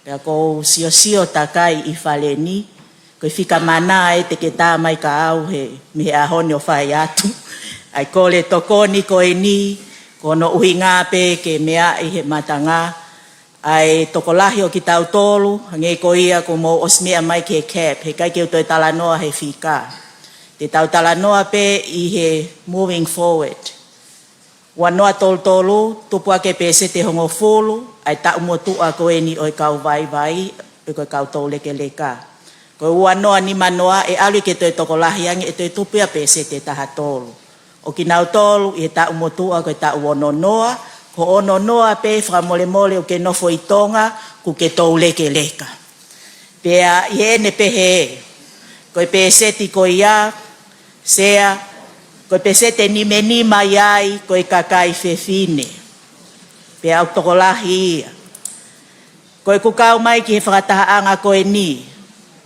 kapau ko tau mua famaman lahi ai Fakataha fitu ko partner ko ki mau tolu ko uma ngawe ai pule anga pe kapau ko uma toka nga I homo uma ke mo uilele he kai ke ngawe uma taha firma upe ke ngawe ai uma ke ua kai kakato fatongia ko ini ikai ko ia pesea ko talanoa ko ke kau to leka o fafatongia ia ke kautaha ko ini he mia social protection with disability inclusion toka ngai kina ai aged care support social services ke no toka ngai kina hakakai kuna pole mai ke nau fai tauhi o kuia ye vakai e fine motuani I polkalama ko ini ko polkalama Fakafonua o fafatongia ia ki mau tolu pe kapau o ku Fakafonua finga I tau patseti ke Fakafonua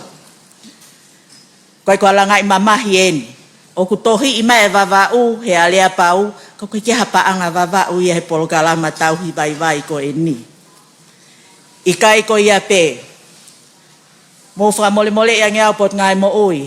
Ka pau tau tala noa universal health coverage. Koe kafo koe ni o kou sio whakaaho ki ai koe pet soa. Koe whotunga oi kafo koe ni. Lau tau ia. Whapapau ia ngi o tau wau ki ai. A utonu ki ai. Koe koe whotunga ia. Ha whakautua nei tō koko pēa neafi. O kuongo pēa o ku vivili. He koe kano mateni. Kanoa mo tolu he NCT o kuiai mo ia. Ka koe whalukunga kakai o kou tokanga e ki nāk nau tolu bedridden mo homebound. Koe pole lahi. He o kuiai e kakai o kutangi mai o koe ke toi ai hataha ia ke nakau ngā whanonga pe whai hatau hiki ai. Teu e tau whanau ho mo ngai polokalama koe na e palms. Pea nau o tō tau he kau vai vai a drum. Kai whewhe ho vāsi ko ula, a koe mo au o kui tonga left behind. Koe tangi ia. Ka pau koa polokalama ku nationolo. Ongo ek minister oi mia pia moi mo ui. Ko au koe sa maletani. Koe ku ngā ue ia whakahoko. Te wafe au. Pia ka pau kai ke asi no i se niti. Kou tangi ki Australia, tangi atu ki he whalealea ki kau MP mo constituency fund. Koe kua tuwha mea ofa. O mea lere ke ulele aki i atoai ke kakato mo whakaau e sevesi. O mahino peka tek mautolu koe sevesi ia ku pau peke le sisita. Ai toko taha whatongia. Ka koe umosi pe au. Koe pūwao ke whakakakato. Peka pau kou kau he slaisi ho maupai. O mike lahi he koe pese tie alu e Tupouto'a lahi. I kai koe ia pe koe whakatangi mi he tawhaaki koe ni. Tō ai ngahi whakatamaki whakai natu la. Tala noa tonu mai tō leke leka. Lele ki mō tōke mō hao. Tuku pe au ia. Ose ok taimi. Kau pe mai he pue whakamaman lahi mo national planning koe na. Whewhe traditional knowledge. Ki kei whakaau ngai. Lea e tama tau leke leka niwa ko ina kua nana mo suli wha. Whai ha mea ki ai. Ko uhinga ia ko kōle atua i homo toko ni ki homo uma. Ke whakakakato e ngā ue ko ia whaue whanki i Palani evacuation plan. Ke whakapapau i te tau lele ka atoa pe. Aia ko taha ia ngahi ngā ue koe o ku mau whakahoko. Hikai te utalano au ke NCT. Ka te utalano atua au he peseti koe na e omi koe e minister mo ui. Ke teke lanu mori, ke ofi ki olunga, ke lanu pulu, e ku iloto ai, o ku mauhanga koe ni o tokanga e kina. Pea koe talanoa ia mi he tawhaaki koe ni, koe whieka watu ki o mo Palani. Ka pau o tohi ki mautol he responsibility, he kolomu ko ia, ua mua te ual ke tu apepa, omi, hatokoni, ke whakaau e ngahi se vesi koe ni, ki he kakai koe ni, tau te whito. Ue sia ki nau tolu he dementia. Pea ngāri kou halatua te malae koe ni, na eke ene e le koe mea mo oni eni. Patoa ngai angi o koe ko hatoke tau pe ko hanesi. Ka whai pea e ako ki ai. O ku whakakalakalasi e wha. Ai dementia pe koe mangalo. Koe ngahi ako i o whi mau i ke whakahoko i ki tua. Koe toko taha pea mapa. Ka ku mau pōle atu ke mau whakahoko i ngā ue ko ia. Ke ua e hoko e violence koe mo e abuse koe o talamai he toke tā he eki minister. Ko ono koe ki se ni te vai he ni retirement ni. Pea kai ke toi whakafoki, o kau mo i he violence mo e abuse. O whakaongo. He mo ilo pe ka koe uhi ngā ia. Kono vahe koe ke wha ai dementia i he anga koe ni a sio ke ta wha koe ni. O whie mau ho mo toko ni mai koe ki ai. Pea kōle atu pe koe whakaosi pe mo whakamā opo. Koe health needs eni. Streamline mo ai fund. Ke kehe ange paperwork koe ai procure infrastructure. Me procure health need koe ne kau tō leka. Ono itengia e tuai ai process koe ni. Ke whakaau ai toko ni koe ni. Ke tau hi vai. Malo apito.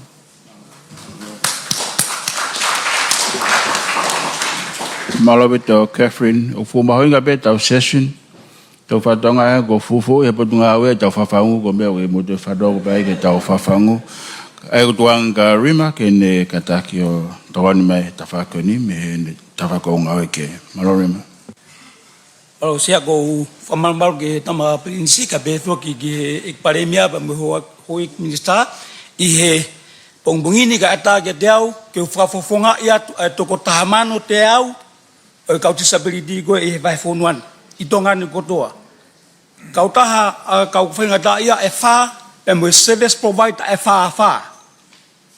E koe mea beua te utanoa kia i he pongbungini. Uloaki koe ngai challenge ko whehangahangai pa mo kau whaingata ia i he porunga au e mo ui. Ko accessibility. Mo mea i pe hoek na mo kakai e whanua, koe tahai a pore koe he maua atua ke ngai service koe porunga e mo ui, koe ngai health center, koe kia ngai auranga sari o te iai. Pe e lava whewhe ke whakakakato ai taumu a koe ne porunga e mo ui, ka pau e kai ke maulama mato access ya tu ke mea koe ni. O ku kehe pe access pe mo accessibilities. Ya koe mea mahu inga tahai o ko whaamu koe tau ende ua e kulere aki i ai fo yama koe ni. Whamaro ke tangatai ki paremia, mahalo tene manatu ipe i he wafe tahatoru, aho ngā furo maasi wafe tahatoru, na whakatangi ai ke paremia, i hene ke minister paanga. Whai ha mea pa mea kau disability. Pene lene me whai wahataim koe ia i hoanoa taha whaa, i February, na tāria he pureanga ke IKS assistant. Beme kau whangata ia. Sia, ka pau petau ki lolo at ko time for disability yan ia. Pa kuai pe eku totonu ya aku he koe whanau e kuini. Hange koe mea koe na ulawe ki ai, o kou whakapopongai ato tahamando te au, he census koe la pureanga, pia moe service provider e whaha. Sea, koe mea koe whakatangi atu ai. O kumau mea ipe a pachet Fakafonua, na whai mau ki polokalama mo tulugu mo nau kautama, koe mau sofe pacheti, peset pe e noa, koe nima, o kwa aluhanga tonu koe. Tatau pe nau noa mo mau noa. Pa koe whakawhetai ki o toa mafi, ka pau teke mea mai ke Palani ko tui mai. Mau pe whakamatatua, ka koe kau he lau. Kono inga, I'm so thankful for the government of Australia. Me tau taha, me uafe mātoru up to last year. Koe tau ko osina na fuake mai ani makilu. Ke whakakakato ke mau polokalama koe. I he otu motu, pa mo Tongatapu. Thanks for the government of Australia.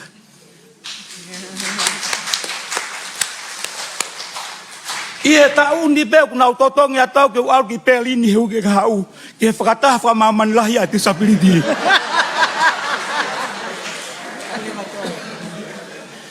Ko ku kode. Hange ko feu yo hono uluaki ai ke fulu te tau ki mea, ai ke access apolo. Ai service mo information ni. Ko nga whakaosuko ko whetalo ki ai, ko partnership. O koe ko whakaheke kasi utaka. Ka kono mo ni, koe mau whiu koe he tāri koe whare mahaki koe, o whiu he tāri, ai whafonga mai, ai kau ngau e minister koe ke whafonga meri e mai. Pa mohono toi ngahi ki mau toi mahu atu. Pa koe mau whiu tāri koe ia, whakawhetai ki ho toa mawhi mau hu mai, he kia siutaka siua mamu, o ku mau tala tai totongi ai. Neongo ene mamafa koe ene, pai ko o.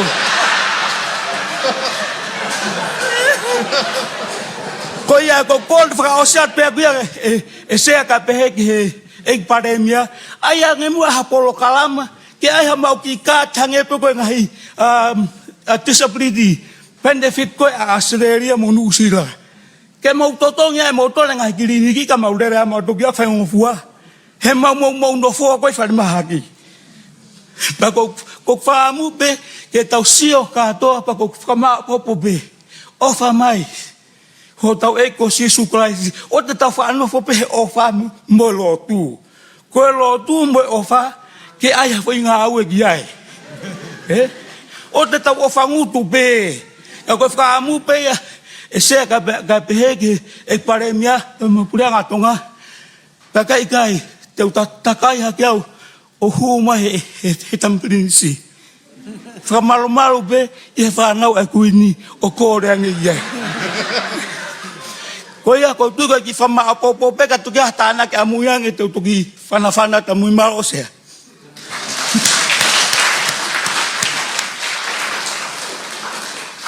Malo bito Rima, ka tau hawat pe ke whaasma sitaka. Malo. Tulo ba mo e tamapini si, kauni. Papapayan ki tangatek Palani. Kore mo ke hufanga e ngahi whadap na kamata ke whianga e pongpong koin. Ata ke u kawatu he whipotara no aki koini. U mi mai biao e whakamatala koina Rima. Tai te tonge taratalaga ma mawhai whaiakau. Malo apito. Koe teo ki whalapehe mea na e lawe kai e minister ke mo sope presensi e minister Moimoi. Koe tau service da tolu o si au atua ke ngahi peripheral areas. O nge koe senta koe kau ne si koe. Koe ngai health centers pa ngai wharimahaki. Pea koe ngai whaito ko ma koe koe e he potu ngai Moimoi o kui koe essential drug list. O na e lawe pe ka mele naite. Pea koe ngai whaito o peia o aonga ke tō lahi koe kakai whanua. In principle, pea koe ngai whaito pia o mau. Toi ngā koe ngai whaito o koe iai. O ku mau rewa ia me ngai kiriniki. Ai o mahui ngā maari ai tuu koko e private sector. Kene provide. Ai whi cap koe o kou ke mau koe me hi whare maki. Unfortunately, o ku totong e whaito. Pea nge peko me nā lawe kai me nai tene nai. O alpe taimi ma te mamawha nge whaito. Ma aloha pea koe lahi whake kau ouna koe whanki pharmacy koe ni. Koe kai kua company, koe whatau taha pe. Pea kono whaapanga, o whatau taha pe moi. O whawhawhua pe ki mi he wafe taha nima, te wape ki figures koe ni ke mōsi o ki ai. Koe pharmacist e wha, koe pharmacy e wha, sorry. Pea moi medical clinic e tolu. E au mai koe ke wafe maua nima, ko ala ke rewa e u pharmacy, e private, o fitu. Pa hiki hake pa mo medical clinic o nima. He wahi Tongatapu pe. Ka mo whatonga e ange crasta pe foki ai u private clinic ko ni loto Nuku'alofa. Te ke hawa clinic e tui hake mo ifo. Pea ke he wahi ngā Vava'u i he ukai na mawa e taha ai a Universal Clinic and Pharmacy ko tau ni hongo full. E mau whai whatongia me ai. Ai clinic pa pe foki ki he private pharmacy. Na tok huange ki ai e ongo pharmacy private e ua he tau koosi. Unfortunately, e pare mia, o whatonga, ko kore peke whatonga e mea koe ni. O ku mahau pe koe ke au ia mita e nima noa, ai whamama, ai pharmacy koe ia, pa me pharmacy koe taha. He waipe lao, o ku nihanga toka ngai, ai location, pa mo e whamama, ai pharmacy, pa me pharmacy. Ora he penga e ria ke lava o atu ke ai, in terms ke ne lava kawa atu ngai whemau e ngai kakai e whitu koe ia. Ka ko ilo pe koe tunga koe lao, na ke iaha lao, na address e issue koe ni tai me whawe lao. He koe lao e o lalahi e ua e ne tonga e whaito o pa mo e in terms of distribution pa pe he whoki ki he u premises. He koe pharmacy ek na e pase huafe ma taha, pe mo e wheroperik kura ek huafe ma taha pe mo e. O ke pharmacy ek leva na e tok whakapasi ya he, no koe regulation leva e o lao koe ni, na toki whapase huafe tata. E koe o lao koe ni una hanga e dresse ngai issue koe ni, pe ko whampe ke yaha taimpi pe ke involved mua e a mautolu koe he private sector, I hono review, pa mono amente ngai lao koe ni. Hinga ko situation ko koe na whaoe koe lao, it's totally different from now. Pe ko whampe ke address issue koe yahe, ek minister e paremia. Ko e mea taha lawa ke affordability. O moni apito e totongi at cost ai ngai private. Ka te atpe ki whakaukau koen. Koe ngai whai to'o, prescription medicine o class 5 ke class E ua. Prescription medicine pe mo e over-the-counter medicine. I he classification koe national ke class 1 mo class 2 o ku kau na wai he over-the-counter pe koe class 3 rewa ala ke class koe hono no. O ku kau ia ke prescription medicine. Unfortunately, koe whai to'o koe he class 1 mo class 2 o charge mai kai pe se tahani mai city. Yeah, of course, au hange koen koe panatolo, tau ilo lei pe lahi, o lahi apit hononga ake wheka panatolo. But it is one of the safest truck, whaito, ka ngā aki ki he puke mai, tengetangi. Ko ai pe whakaukau na lawa, ke tō ate pe se tahani mai ko iaka e. He puke osa nge, we just gonna transfer the cost ki he kau customers. Ko me pe taha ko whe, lawa ki ai whakakpa me whenga ako me pot ngā mōi, o whewhia lahi ki hena e minister mo ui. E whakakau atu mau tolu hei ngahi, i heo ngahi, enhance e policy, tam ko whao hei ngahi policy whakakpa mo health. A pana mo whatoa ngai ko vitaha hiwa. Na ilonga apita e toko nia e private sector, and a stretch ai Ministry of Health, ai sangai service kon na la whakakeno whahako. Paka ke ngata i ko ngai whaito'o, ne alpe he taimina kai ke me malam ne fainga ta hanu ma por kiwa ngai fai to kana ma toko ni atu o tu tafaki ki he pon ngai mo i fai taimi ko ya ta ko ilo pe me pe he ek minister pe ko fa mo pe ke whakakau atu ki ma tolu e taimi ko fa wai ko hangehi national traffic ngai national to framework ngai policy ke mau involved in terms of decision making. We ngā ke aha mau input ki ai. Because na mau kau mo matolu i tuk tawhaki. Service ke kakai e whanua.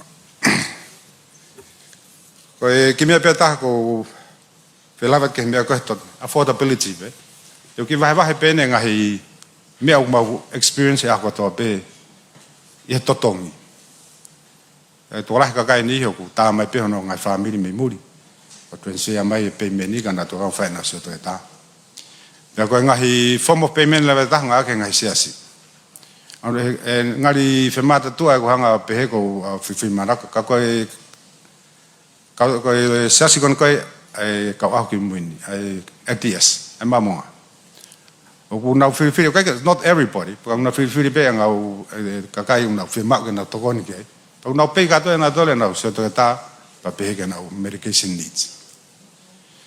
Ko kai ko hinga ne ke tu hifa ngai sas ke he sai pe mo ia ka ko hinga tu ke ngai service no ka ko re pamba u medical health insurance coverage a organization ne fa mo no fa ngai ki ma to claim pe ma to ia e no si to ta no ka staff pa pe ke no medication pia me he ka ta malui it's something to think about in a long term. Ko tu mai so la vai pa pa mo ko ke mo e kati gon ko a rima ke fa tonga pe mo pa mi ha ko tu i ko me ko ni a pe ka no subsidize not everybody go some of the population ko fe ma ha to be ka ni hon fe ma no fe ka ma ke mai fe ma and those people usually those people coming back from overseas and they've been stabilizing those medications ko fe ma ongoing and no treatment and adoria e menasa be ngai fa to ko America po Australia no sila. Pero pau ke na lava afot o tu ya msia tu yo lahin pa nga na iken ho but there are some people but I mean to decide that population vale tu pe afini mai min samo i pa me palemia ka ko pe fam na lava subsidize in the future kada besita ke fama papa me fama.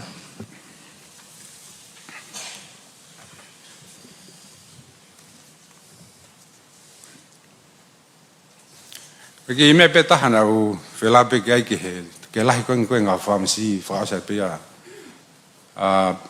o ko si ko tu ya ko slahi fe unga he tai min ka ko tu ko ke ka hau ko fam pe pale mia ke address pe isu ko ni he ko to la na kamata mai he wafta ni ma da to ko ni ma pe ka pharmacist ka overseas graduate tai min go ofe to ko wano ke limit pe mo ai ki pe market pe nei to percentage no fa no ai ki he value ko o tau kakai. We are educated, was educated le pe ta to ki tau falava falele. Ai profession ko ni e falele ngai business ko ni to. Ako e pe malo.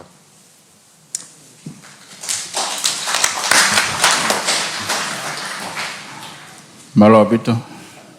Pia karak fa me mo ko tau tai bi go se tau tai mi ta to. Pa ku ko fa mo le tam tau ki hokat pe go i go mau inga. Ai programa ko ni. Ki mua ke fa hoko tau ngai fe ui ka lawa tu pe mua na tol. No ka mai he ope ki he tau Fakataha ko i he ahoni. Ko envelope be tupu fa papa ki ngau fa he maki mo potunga mo ui. Tonu pe ke o hanga he panga. O fupule e tau fai fatongia lelei ki kai fonua ke hanga pe he panga o wei e te ngau lelei pe hanga he ofa o fai ai te fua fatongia ke lelei ange ki ngā whalavulo koka tokanga pe ki he lahi a kakai tonga puna o whakatau hina vai fai tō holo he Facebooka whi mau ke pakai ki ai e potunga e mo ui establish a medical review board to oversee all medicines and health products sold in Tonga to regulate medical sales, protect vulnerable Tongans, and ensure safe and approved treatments are available. Ika manu Tupouto'a, whakaukau I hafonga e malawa, ono ave a ngai cases e kakai, ki muri e whangamari e tau mohono ave, o kau marunga, whaito ki muri he pureanga, he o kungari de kina si kakai, e ngai keisi kua hoko. Isleri tupou, whakaivia e potungao e ngoe, ke whakaia e kai ke toa e ngoe o ke niki ve stapolo, kai tuko e foi a kau kemikale. Cecilia Latu, one of our wise families to plant laipele and consume the laipele and other vegetables. We as people must start development from ourselves, not wait for international funds to aid healing non-communicable disease. Tau whetokani aki, ak tau tolu. O kina tolu o kau mai me he ope, ki he tau programa koe he ahodi. Ka tau hoka tubua ki he tau ngahi whiui, mi e tek motor, tau kau whataha e pongpongini, pako kolet pe, tau himua tau taimi, pe ka pau ke whemau ke kerea, ka taki me pe ke sea mua, mai kau atai, whamoe mai ka, o koe ki te whemau ke tu, ka taki whamoe o whahoko me ai ho. Nei pe whoke ak nautora nau kamata mani nei, te tau kamata pe me nautora, ka tau toki hoko atu ko tui pe, mahalo pe, half hoa pe, tau ki programa, tali whihui koe ni tau kamata pe me ia puru anau. Mea hai. Koko le ke uhu whanga e Tongatapu koe ni, he lotonga e kau whetari aki koe ni. Tongatapu ke pinis kalau ni, kai ataho whanga, ke fola atu o ki whala, kau he tālanga. Ko au ia kai aha mea ia te ule ai, he ko au ia koe analyze. Ko e ku talu e kamata me amo e ku ha upa wakai, ko hea mea te ukau ki ai. Ko me an te ukau ki ai, ave aha miliona e taha ma e whare mahaki. Ko au, o kui ai hok mahak tau. Ko au pe ako kiliniki, ko toho ai pe au o tau e waisiri wahu whanga Tongatapu. Ka kou wha aroa te taimeni ihi o tuai, whie mau e ke whakaivia, ai wahe ke riunga tolu. Ka nau whie hu mai o tari lelei mau tolu. Pako whakamole atu heni ki he kau penolo. Ko au, I am still 60. I'm still look young. O ko whakawhehala ki au pe he ta'u ono noa ko te ikai. Ko kei lue pe mo ono noa te ono tahai Novema. Pia ko e ua ki ai o ko tau kawe i a lima. He ko eku kawe i ngā ia. Ai Tuku'aho ia Moimoi. Ko au o koe ai whae hu whanga Tongatapu, o ku mohe ma upe he tari anga pasi. Ko e ku ngau e a whai, ko ngahe me a kai o alo ave. I he eku uhinga, na ko si su e ku hau iai. Ke maulawa hifo mai, ke hange ko au, taimi ko e haele masi su. Na ke opa ko kaunga api iyo, i he ko au ke tari anga pasi, he aho ko toa pe whapanga wha e ko ni. O toi whaha uhinga, me a he kola moho nau api, alu koe, tau ho mea lele, pa ke hifo o whawhanga. Na pai whaka o whai haele maasi su, ke whai ene ngā we kua mou o whai whakamau mo tolo o whatu. Malo, hoko ma Mexi. Malo lei. Tuloa tamperinisi kore peke hufanga Fakatapu ka e atpegi whakaukau ko ni. Ko lawa rewa sio ko e mea fua ki ha malu ha whanua ko pirisone. Mea fua ki ha moilerei ha whanua ko wharemake. Mautau malawa pe se au. O sio ke mahake whanua. Panau lawa pa sio hifo ke tawako na lawe ki ai minister mo ui ke algo ke tupulaki ko i tongani ko e NCT. Mahake i kai pipihi. Ko lawa rewa sio ke mea koe ni. O ku tau Great Pe tau tole palopare ma. Tau tau Great Pe solusini. Ihen. Tau kei hu mai pe tau tole sipi ko ngako. Hu mai borders. Tau teke kai mo ilerei. Kau tau te o mai pe tau toluia. A ngahi mea kai i kai whakatup mo ilerei. Lawa pe pure anga ke sio hen. O tau tala ma mawha i ka. Whaawha kau tau tai ia. He kono winga aini. Taimi kona hiki a koe kawate au ni manoa ke kilo. Ke i lawa pe tō ngā whakatau. I loka kai ke toi hu mai sipi ngako. E lawa pe ka ia a fote i ka. He kua au fasi oi kau tau tai kono o whakau ni. Ko mea ta. Ku tau lawa ta tau ria he tai nimi o sio ki hono teke mai koe ai mo uilerei. Kai mo uilerei. Whawhakamalohi sino. O kai ke karenti he kai mo uilerei ia. Pea mo whawhakamalohi sino e mo uifoloa. Tala mai wholofola ai. Whakapapa ki ho tamai. Mo whae ka loloa ho aho e whonua. Mo uilerei mo uifoloa ngo fo mea ke hei ai ua. Suk talawa ta tau ria teke mo uilerei. Fefe mo uifoloa. Tau nofu peta tolo sio he ahoni e sea ke ngai paloparema ho tau whonuani. He koe kau e ngai healthcare services ia he mahu inga ke whonua. Whao si pe, koe taimgo te lava toi koe ki whare mahaki na si lave pia siutaka ki he whakaukau koe ni. Alat ki taia koe mai koe te taratara pa mai koe te prescription. Tala mai re vaia. Alu moe ki he kiriniki. He mau ia, koe ke mau e fui akau ia koe ni. Koe wia la tingo, mea nu hokolo Tongaho koe whonua. Te vilo kita ke kiriniki, ka kai tatau pe koe whare mahaki, katak pe minister mo ui. Nau tolu pen te tau utu mai kiriniki. Whabore mora tu pe nau ngari i wesia ta whaka, koe tā no pene mea hoko. O tau teke inclusive, kau katoa. O wai ngai family o koe ke nau afote whaito o koe kiriniki. Ko whare mahaki pe koe, ngai sevesi pe koe whare mahaki. Te nau lava a foti hek free e mea kato. Koia pe malo. Malo bito. Merci. Lem takau.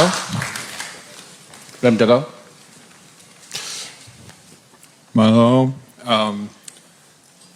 Your Royal Highness, Prime Minister, all the other ministers here, and especially thanks to the Health Minister this morning. I'll have to speak in English because it's a short time and my Tongan is very slow. My name is Paula now. I live in Tongatapu 6. I have lived in Tonga for 15 of the last 25 years. I'm mostly known as a computer guy, but I'm here to talk about diabetes, something actually Dr. Anna diagnosed me with when she told me I had a fatty liver 3 years ago. Since I've been diagnosed, I've tried really hard to change my diet and exercise. The exercise that works for me is running. I try and run about 20 or so kilometers a week. It's hard to find a place to run here in Tonga. As the minister put it, an environment that enables healthy behavior is very hard to find here. Rather than go through the litany of complaints, I have a suggestion. We have an amazing urban planning department here in Survey. Perhaps we can start putting walkability scores, not just in Nuku'alofa, but Vaini, Tonga. There's a lot of villages here that are very urban. And as we do development and as we apply for grants, we suggest perhaps we could improve the walkability score of this neighborhood with this project. I know there's a lot of big talk and big ideas. This is more of like a little plan that might help all of those ideas as they go forward. The other thing that we're not very good at here is maintenance. There is a trail that goes all along the waterfront. When it rains, parts of it flood. We all know exactly where they are, but they haven't been fixed in 20 years. We blocked off the wharf, but they just didn't put the blocks far enough so that the cars can't block the sidewalk. The one that really gets me, I just always start over at Kongakava, a brand new tourist resort. If you start on the trail there, you go behind 3 houses that are not maintained at all. In any case, the final point I would like to make for those of us in Nuku'alofa, could we have Te Whaiva open to the public for the couple of hours around sunrise and sunset? I know it's the only resource we've got, but it is also the only resource we've got. We just built a square parking lot around Malaikula. There's a sidewalk there, but it's not very safe for people who are running or children. If we just thought about these things as we plan them, and I would call out to our donor partners, especially Australia and China, who I've both seen running with me or by me in the afternoons, keep that in mind, and when these projects come to you, could we think about the walkability? Koia pe, malo. Hello to Tamavini. Kai atambo ki whahokata reo ai niihi kua more honau me ni paunonga he whaamiri he tau whare maki. Ngari whakaori pe katakata pe tau piki goni, kako tau piki ofienia ki he lota motuani, ko hinga tawanga ai. Mahina ne fitu ahu wanima, ahu ne wangau whanoa, e mora koa I whare maki. Ila henga hi whehu ia. O kai ko au toko tahabe, toko rahi. Nga tau whanongo he taanga o mai ataitaha, kai ke o mai ataitaha. O whalahi atu minista ka koe mo kau ngā ue. Kono moni ko sistemi whare mahaki o kui kai ke ngā ue ia.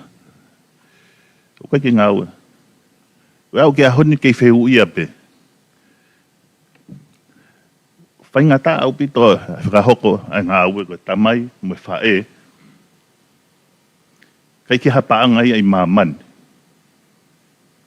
Kai ke hapaanga ia māman. Te au ni manoa miliona ko na kai ke ofi-ofia ia.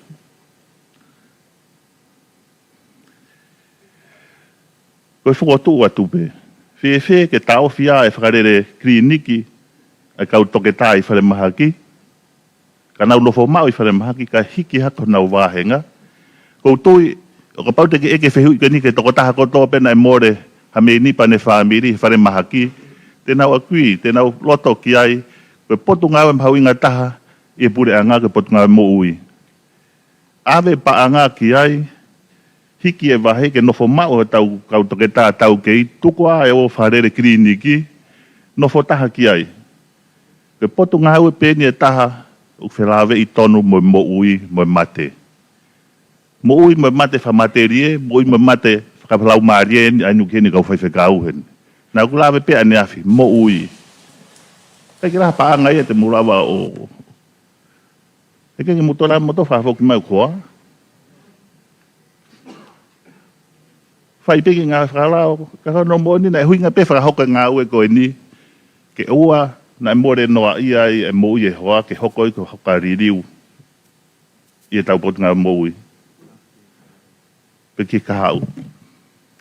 Whewhe, ka oange paanga ka hikia e wāhenga kau ngā ue whare mahaki, kai rere iang. Nei osi pe maroro koa, ko te rere at mo ki u foha, ko motu rou a hongono tuhu. Pai ngata au pito ke uto au lau ki whare mahaki. Alo atu sivi tamahe toke tā whai tāwha e pau ke tāwha ia, ko pe ikai. Te au lau ki Nusila. Au ki Nusila tamahe toke tā ai, o kai ki whema ui ke tāwha e ue sia ne ave. Ke he mea tala mai hini, ke he mea tala mai Nusila. Tua ua e pe ia. Kai ke, o ko ilo pene e Projecti Coroner's Unit ai whare mahaki. Whi o ka pau e whawawe e Projecti ko ni huk whema e kakai ke ilo e huinga mārolo ai hanau ngai me nipa hanau whamiri. Ka koe ki whakotoa atu pe ia Malo.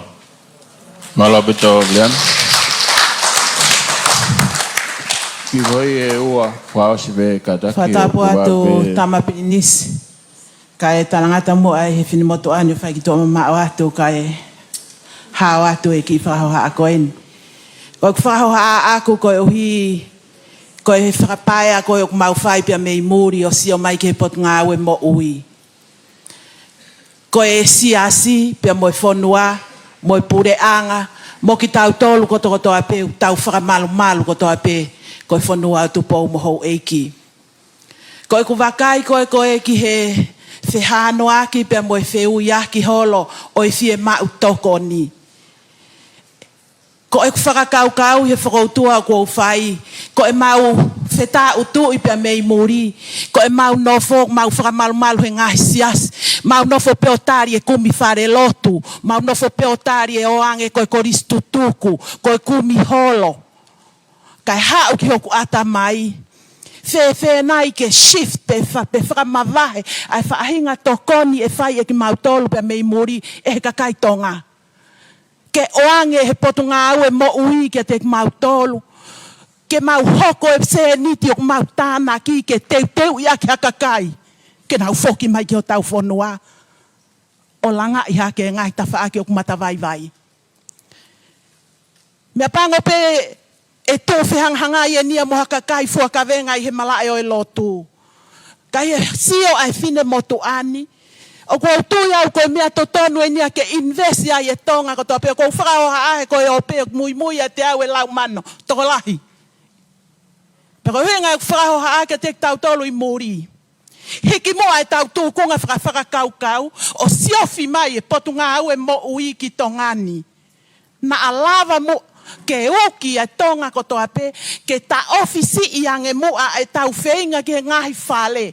Pea moe ngahi whale lotu moe ngahi holo ka tau whakakaukau i mai ai potu ngā au e ko e ni. Na alava o ange hakakai kai hoko e contributions tau whai he taimi ko tope ke tau whakapaanga ke nā wako a mea ke nau whoki mai moe ke whonua. Ko hono wako toka ngātu.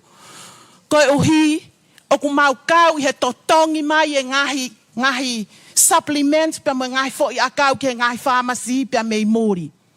Ko oho vale lahi e kulele mai ko ito ngani a supplements ko ia pia me he kautaha i loa whakamamani la ko new skin aia ku ia e meta heni pia mo ngai products. O vale lahi e nea mai ki tongani ko whiawhia la. Oho vale i he ongo mai ko toi puke fo i meta ia ko e mau totongi mei muri toi puke ia o tute. Eik minista ko kore atu whamore kai tot kanga e kina nge mua. Ai taimi ku mau ofa mai ai ke mau omi ki tongani hanga supplements o kui kai mau he whonua. Ko whiawhia he ko alo atu ke pharmacy a siutaka ko lava mau ai e fo i meta. Ta ko whakamalo lahi ai. Kai ki toi tokanga e kina nge mua ke tokoni ki mau tolu. Ai ofa ko mau whai pa mei muri ki ho mau ngahi whamiri. Ke mau totongi ngahi supplements ke o mai. Pia wholau mai moha ngahi kupu. Ko toi tūte iai malai wakapuna. Kai ke he koe whakahoha apea ko tokoni atu ai. Na lava mua ke wha. Malo, fusi. Whatero atu, tanga peinisi. Kau ki lawe atu he pese te waruni mako ni popo e pot ngai mo ui. Kau ai sisi no hu whanga Fakatapu. Tau tolu koe ni mako pese tia e hiwa pe fia. Ke owa koe fie mau koe ia ke mo ui lelei. Ko whakaawat peo e ki mea koen ko hi tau whakakau globally, please come down locally and act locally. Ko ku whakahari peo ko hamea ko fitungo fulu ai. Kau kai keu. Kaya whakawhainga tā ia. Pas mai ki ai. Ka kou a pe a uia o tafi hoku api. Ngai whae, ai ha o whakamarasune api o te ki whaalu hero ko lahe whangkuri hu whakatapu. O koe ke te whemau ia ke te involve koe paraporema ko ia. O te ke tari site walker, o te ke tari kai mau e paanga ia. Tafi api, whai ho fo, o ko kei mana tui pena na ngau e ake, ai mea koe papa fo. Ai e uma ke ngau e, o kou tō e kulai pere, o kou tō e kutia ine na keke tō e motua, tō pe e au. Pe a kou ngau e aki heku, kua kuresi kua tuwa, o atu koe ni, whai e ni ngai whai e koe ke whia maha motua e ki ai. Kau keu i tau, tō.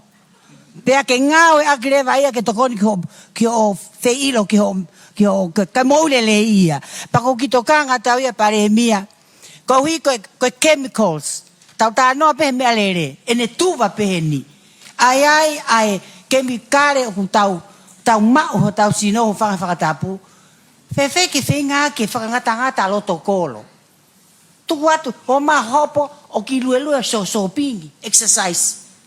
Ko ngau e o whia mau e ke tau toi tiofi anga mo me lele pe ke ofisi to ta o tuai o skoa e lue pe ke ki fare kai fe ke ngata fe tu ka tau lava o exercise lele pe tau lue ka wan sei foki na tau ha me lele ata ko winga tau pe ko ta ha fra o sipe o we ai lao ke tu ko ai ilo tapaka holo he fe tu fra pureanga o ko ke lave pe au tap momotol vagai lele ho kau whakauri nau toi apis pe ngahi area koe ni moe kau ngā aue ko uhinga ke mama o ate kemikare koe ni me kau mahaki ko whakatapu whare mahaki ko hao peopet unu ki he ko si feituen ta hao ge kau whainga ta ia ka ko kore akuia ke to enforce pe ke whewheka mai ai publiki e pureanga ke tau kau whakataha me pot ngai mo ui pa ko whaka o si Yang a rewa, a se ek whainga ate promotion ate, a healthy lifestyle, kau a mai, a whare tapaka ea koe ni small industry. Hange ko, blere au he, lele feitu e taha, hangu tau ke. Pe koe hae me e whae kakai, nau, koe uhinga ea ko ki whakao sia tu, malo api. Malo fusi. Kole me Tuloa tu tamapinisi kalauni. Pea whakatapu atu hufanga te ngai whakatapu ko o sonoa whaki. Ka taki pe mua kau hao hake ai lewa. Ki whine motua me taha ngahi motu si ine lawe ki aia ek minister me wo lewa haapai. Ko whakaamu pe ke whakakau atu ki he talanoa koe ni. E tau talanoa ki he mo uilelei e kakai aho tau whonua. Ka ku ikai ke tau tokengi ki nā ai pe whakakau mai i ngahi whika o whakaha mai o lunga. Ai toko lahi, ai whanau, longa i whanau, si hifo e tau taha walu. Aki nau tol te nau ngā oe i ho tau whonua, i he tau i hongo fulu koe ni o tau whakatu'utu'a tu ki ai. Tama pelinisi, koe statistika a ho whonua, koe whanau si hifo i he tau taha walu, o nau mao e nau tō koe pesetia e whanoa a kakai a ho whonua. O ka foki i he ngahi statistika ko tongani, o whakaloloma ka ko tongani, o maolunga taha i he ngahi whanua e Pasifiki, i he whanau si i hifo i he taunima, ai whanau o ku fuusisino. Pa ke o whakatu'a pe mua ki he te pile, o ki nau tolu, o ki nau tau he ngahi mea fua e fua, ke tau Fakalakalaka, pe mo tau mo uilelei. Ke whakatu'a atu, ano tokanga i kina, ai whanau e whanua. Ka pau ke hala whanua ngā eni, ke whakatu'a mei o lunga, ai ngahi Palani Fakalakalaka, ke whakakau mua ai whanau, muno tokanga i kina o e nau mo uilelei, ko ki nau tolu, te tau sio ki ai, ko haa fua ia, i he tau hongo fulu ka hoko mai, po kua o ki whea tu unga tau whanua, malo opito. Alo. Kole tu Faz. Fonga te Whakatapu. Ali. Kau. Whakatapu atu ki he tama pinis kalauni. Mo ka tako whangongo mai ke whaokohoka te tau mea ka tako whamulemore. Moimoi, lea mai, kada. Kore me ke o whamalumalo atu i he tālanga au whai, kau hawat pe. Ko ko hingoa ko tomiti la Batindrail, pe a koe ko ngahoia ko whakahoko, koe child care provider. Pe ko hono tokanga i kina e longa i whanau, ki he moilelei, i he mātua tau i whanau o nau ngāwe, i he ngāwe anga, especially working mothers, lotonga i nau ngāwe, o ku mautokanga i kina mua koe e whanau. Ko e poini o ko whaamke o hake i he ni, ko e vape, pe ko e e-cigarette. Ko i tahai ni o e mea ko whaturanga i he tau he ngofulu bo ko osi. O ku hoko e ni ko i mawanga paanga, pea o ku mahu inga au pito e ni ki sio ki he lao. Ko e lao pure i e tapaka i he wanoa, o te ki ai hai ai e-cigarette. Ko e amendment pe ku te ki ai ke whakahoko hano amend, ka koe ku toka ngā o ku beheni. Ka o se tau hongo fulu me heni, e ai nei hawha e te kei whakasio. Whakasio ai veipi o ku whao atu e kato e te whanau ki api. I he tau hongo fulu ko hili, na e te eki ke ilo, pe ilo e mātua koe ha ai e-cigarette. Ko e tokanga ki hoko atu, o ku whakalau ina ieni, pe o ku te eki ai. Ko hono wa, ko hu mai koe ni o e-cigarette, pe ko e veipi i he whare koloa, toko lahi o ku whatua ngai i ho mau ngahi kolo, ko e ngahi whare koloa e sia, pe a ko e ngahi whare koloa tonga o ku i kai ke fuha i ai. Ko e ku tokanga, o ku malawana i ai pule anga, pe moi palani hoko atu, ke whakapalani siange a ekonomika e whanua, pe koe mo ilelei aho tau hako tupu pe mo i tau whanau. Ko hono hinga e ni, he kuai e whanau te nau ako, i he tūnga ko he taimini nau kei tutupuha ke tau ua tau tah, tau nima, teke nau ile nau doria, ki he e-cigarette pe koe veipi. Te tau lava na i o band eni e taimini, ko ku whakaukau, ia te tau lava. Ko Cook Island i he taimini o ku nau lolo Tonga Draft ai Amendment Act ke banned ai e-cigarette pe koe veipi. Ke ua pe te huia ki he whanua. O mahino pe ekonomika i he ta Fakataha o tāna ki e paanga. Ka o te mahino anga e mahu inga e ku whanau, moho o whanau, moho tau ngahi whangambarapuna i kau. Te tau kei tari ai veipi. Ua poi ni. I he lolo tonga i COVID ta. Whama opo pe. Koe ngahi, ngā ue koe pia mo ngahi kautaha ki puri. O mahu inga bidder agreements. Pia mo hono implement ke au ki he ngahi kolopu, ngahi whae, ngahi tamai o ngahi kolo. O ki ai ngahi agreements, whakatoa puri anga. O malawa pe ke whai tutuni i olunga. O ke taim ko whakahoko ai ki ngahi kolo. O whainga taa. Pea koe ai e mahu inga ki ai hakomita o taina. Ke nau siofia ngahi agreements, Fakafonua, whakatoa puri anga. Ki hono implement. Kau ke ai whanua ka nau lava o sustainable, pa mo sustainable a hono whakahoko. Malo apito. Malo apito. Malo.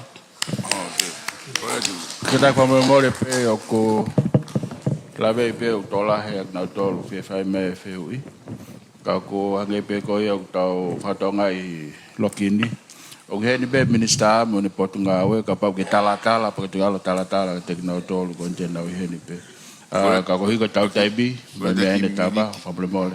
Ke tau whenga pe ke tau ke whakata tu koe, ki miniti pe ta. Ka tau whetona ke taimi. Os mahino pe ngai pointe mo mai, o te toi malanga. Tuku mai pe hot foi poini, he koe whanau te nau hiki pe. Ka ki mua ke tau hoka tu ki he, te tau tu e whoku me whoki tau penolo, ke nau taki miniti mai ta. Ka tuang me whangamari koe ni ki he minister pot ngawe, koe me ki tokanga me ke ne tare. Malo. Whamalo lahi atau pito Paula mau e mau whangamari e. Ko kore whamole more atu i ngai tono no kutoa pēa pot ngawe. Wai ngai komenteni oku ki iongo vevela pēa oku e whai ai ngawe ki e mea kona ko koe o mautokanga mai ki ai. Koe ke iro pe e koe o la e lelei, pe koe o la he kai ki fu lelei. Ka koe ngahi mea kutoa kona ko whai mai ki ai. Ai ngahi laurea oku take on board ke whai hangawe ki ai pot ngawe mo ui. Koe mea pe nau whemau au ki hanga ki whama popo mai ngahi comments koe o mai. Koe breakfast koe nai whai government kozi, nai whai bea in consultation pe mo pot ngawe mo ui. Koe Weet-Bix is one of the most nutritious breakfasts that we can give our kids. And that is why na e whiri ai Weet-Bix ke wange mai whanau. Unfortunately, ko stoi ta ofia kana in consultation ia pa mo nutritionist ta pot ngai mo ui because he nai whakakau ai whine mātua ko ngahi whaungani te tauhanga whinga I ke to'o ai maa he koe mea e o tau wosi yanga katoa tatu ki ai. We eat bread every morning. That's our breakfast. But we thought we would change it with Weet-Bix, introducing Weet-Bix. Ka koe mea ia ai pureanga ko osi, pa ko ki tau te whahalau ki ai ka kana ko whimau pe ke ilo ka Fakafonua. It was in consultation with the Ministry of Health. Ko ngai ko kau mahaki ko o ku awe ki muli o koe pe guideline o ngawe aki na lea ki ai menenaite he ku ilo menenaite ai mea koe ni wai guideline ki hono awe o kau mahaki. Unfortunately, o ku ke lava awe mahaki ko toa pe mo whima o ke awe ki muli. Ka ku ai guideline tipenia he kapai whai to'o pe e toi mo ui atu o fuoloa ko ngai mea ia o mea. Ko lahi taha ngai mahaki au awe o ku koe mahak mafu pia moe kansa ko ngahi o kumpa mafa au pito hono whai mea koe ni pa ko whai at pe ngaue pe lava ke I tau e hongo fuka hoko pe ano whakasisi o rolo tonga whai pe ai tala noa whikau aki pa moe ngaue koe ni koe e-cigarette koe nei tokanga me kia toka taha koe taha ngai lao koe o kulolotonga ta utu I he office koe Attorney General ke pen a e-cigarette I tongani. Mahino ka mautolu o ku ikai ke saien ke tau whanau he ku hauia ngai flavor keke. Paku ke mawhia mau ke mau e nikotini e he kaure ka nau ke iki. So it is already o kwai pe ngawe ku os whai kai o whia mau ia ke tau. Paku kore whamore au kia Viriami I he mea nai hoko mahino pe kia te au we can't bring anybody back ka koe mea koe ke tokanga me ki ai e whaesio ki ai malo apito o whātu Malo Toi Moimoi atu pe he mea koe o ku he minister mo kata whamore more o te mo tuhifo kau ngau e mwhare mahaki pia koe ne afi tuhifo kau ngau whapureanga mo wafa mai ko ni ko pureanga ko di no ostonga ngau e pot ngau e no functions pe ku lelei pe ko ha me fa lelei ko Palani ko nta hoka ke ta ho ti ta ngau fata ko le tu ta paspasi me mo ka ngau e pot ngau mo ui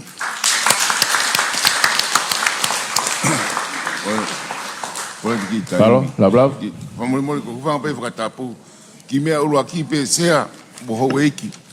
Ko mo ui o ku tahape. Ko ia no spare ia ona ke ange ko va e ka pa va e ko no spare. Ko no mahu inga ia ke te au ai potu ngawe ko ni. Mahalo ko mahu inga taha ia ai potu ngawe ko ni. Ko fa malo ia ki ka to ta ka nesi. Ko ngawe la na fai I system I lolo Tonga o fale maki ai fie mau ke overhaul o liriu. Ke tau ngato tu ka ki na tolo. Tu aki da tol ai mea ko tohi he lao ko ia ke liriu malo se na ngawe ko liriu ko ni ke fotu e ngai kliniki na tali e wa no ta valu ko ha winga na liriu wai I wa no fa ha winga na liriu wai ko ui kai ko osi ka to ta ki muri na liriu I fale area ke fakata e ka to ta na klinik he ka ke ko nga na wa henga ta ko fotu pe ke ai moa ke o te sisi I Highnesses he paanga ni mangea he wike o aluai ki he tahafe he wike ko ka toke ta paanga tahafe he wike o aluai ki he wafe he wike sisi tahaya ua ai ngai nau ngawe ke kakato o mai pe ai train anga scholarship lai ka o te mo ai pe mo toi Tongatapu ka hala tahi ange ha scholarship ke ngai high school itahi ke na o to ke ta mones tolu to au pito whakatangata ko he university ana ko o Tongatapu ni a whakatangata pe to fi he ka nes to fi he ka police to ya ri he halaia hala ta ke hu ako pe ako ko poine ta ko fotu atu o to behedi ki Vava'u ko mau fere mahaki I ngu Ngai talu hono kole ka tangi he wanoa hongo fulu. Wanoa mahiwa. November wanoa mahiwa. Atok tatangi. Ke langa he ko hui ke lava Fakalakalaka tak mamatai Vava'u he kovi e fale mahaki. Fe mau he kai ko tua mai ke ayo ai ke hange ko muri. Pe fakafetai. Na etali ai ke ngahi fale mahaki ko ni o ngahi. Dike ngahi talu me wanong fulu. Ko tolo yen he minista ta hamano ni mafi o no afta ban kilu. Ko hang mo tolo I follow up he ai. Ko kolet minista. Fai langa na se hono panga. Bekiri niki kon are matua fare mahaki mo popangai motu. Ko fare vai hunga te fisita nea ai falere I ngawe. Pe ko poine he ni hoko. Ko liri fa politare ko ni naki me lava ia. He wano hango fulu.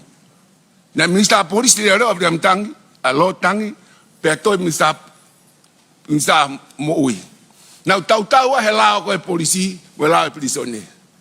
Fanong malotang tau awi fa le ka hokwe hiwa po ko ponyi pehen ko ma dem tang tuang ka langa umia ko nai baba ko ponyi fa o sisea ko koreat ai mua ke tau to kangang ke vai at we na umia ngau ke na ngau aki pe train ye lahi ta ka te ta me ka nesi ke hangeha ha one matatahi ko koreat pe ai na wahe ke na fia o te tau fa tu kwaki sea fa o sia to e falala ko fale mahaki ko folawa pongpongi ko falala ke ka to ta me ka nesi muri I he kuhinga pe ak te famole ke panga kamane ka sea ko mo o fa fitu ngofu to be kita weta so mai ka ko ke hanga pa siana mo uilele ko hui ko falala ki muri ai ke fa fok me ta falala ke ta sistemi lolotonga pe ai ke uke fare mahaki pe ange ke uke na panga pa tau popo mo fa na tol reve malang Malo kutusi io korbe ufanga fatapu mo pinisi kauni ka mai paremia ko ki korbe ke wa huat mo fotuto apranga ai me foka fekawaki kon ma nga vai pe mo udere e ku kawia e foi ngau e tol ko savea alen pe mo ngau mo ui pe mo vai no fare ko mo nga vai falu fuai I Tonga ko konga ko ke vai ko ke rural area o andaya o malmal o minister mo ui mo ngau mo ui o fagalere e ngai ko mit fakakol Fakataha pia tau na kai ke si yako ina doli ke na ufai fa nga au e ko vai me fa pa anga me fa teknikare me fa de ngai manga vai ku fi ko mo tol ka na ha me no ngofu ma ke timing sen tuli wa tahan me tau no vai fa malo lai ke ko hili he hanga he mo tol ko ni o fa mo ada to pasifiki I manga vai I accessibility mo coverage I mai o ko peta tongani yang ko tu ka pasi ko fe wi ko tau alaten senturi wa taha ko mo ngai por o ha ngai maha pipi o ha mo climate change o ko mai ngai fatama o ku ke anga ke tau fo ke tau al ake mo tol ka ke senturi wa taha o fe ma o ke fai si o ke ngai lao ngai tu ni ke lava ke to a fengata ko ya me kakai me ngahi community ko service ya pure anga ke na fai ai foi ngawe ko a no siofe ngai tu ngawe pia frata ata na kakai o ko asme me community me agora community anerfi ai priority ma evai me firma o community sabe agora community ko tau eke ko ha uhinga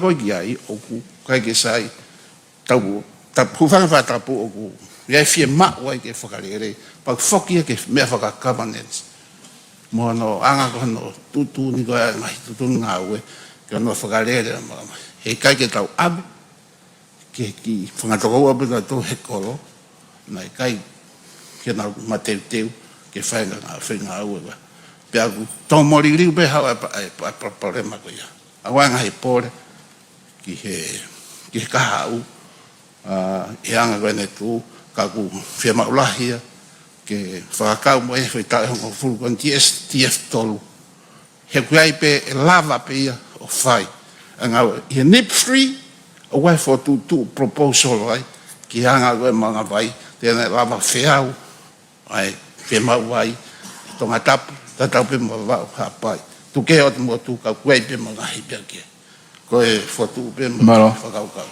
Malo kutusi te hoko ka poi, pa hoko ma mele poi. Iyo. Watapat ke tampinis kalauni. O kore ke hufanga he ngahi alfa apa ko tope. Se ako ki fawa atu me ta fa ki ko ni ki he beautification. Ai ni ko ni o Nuku'alofa ni pe mo potongani fa lufua pe. Me he potnga tak mamata. Pe o ku kau ki ai pe mo ngahi sites ai ni ko ni he hamonga ko pupuapuhi mo to ngahi feitu matanga whakatak mamata ai tokanga kina he wa ko ni o ku tomua ata whamalo ke Fakafonua tau te fito ni ki hono tauhi o maa mo whakaofa i loto Nuku'alofa pe watu ai kore ki atki mo tolu he ku honga upito ki he mau ki kau ngā wene ongo ene toko si i. Ha mu toko ni mai ki hono taktaha tokanga kina ene ki lau i veve o ku to'o o toki kumia tu ai ngahi kapa veve. Mahino pe o ku tono no iai pe tau tono no whakapaanga ke kumia ke ngahi mea ngā aue pe mo ki a ki hakau ngā aue ke te tokolahi ange a hono tokanga kina ngahi feitu koe ni Whakatak mamata pe amoloto Nuku'alofa ni ka ku kei o atu pe e kore ki at ki moutol hon katoa moutol mo mea mai e ngalope me i uta pe mo e ngahi tu kui kolo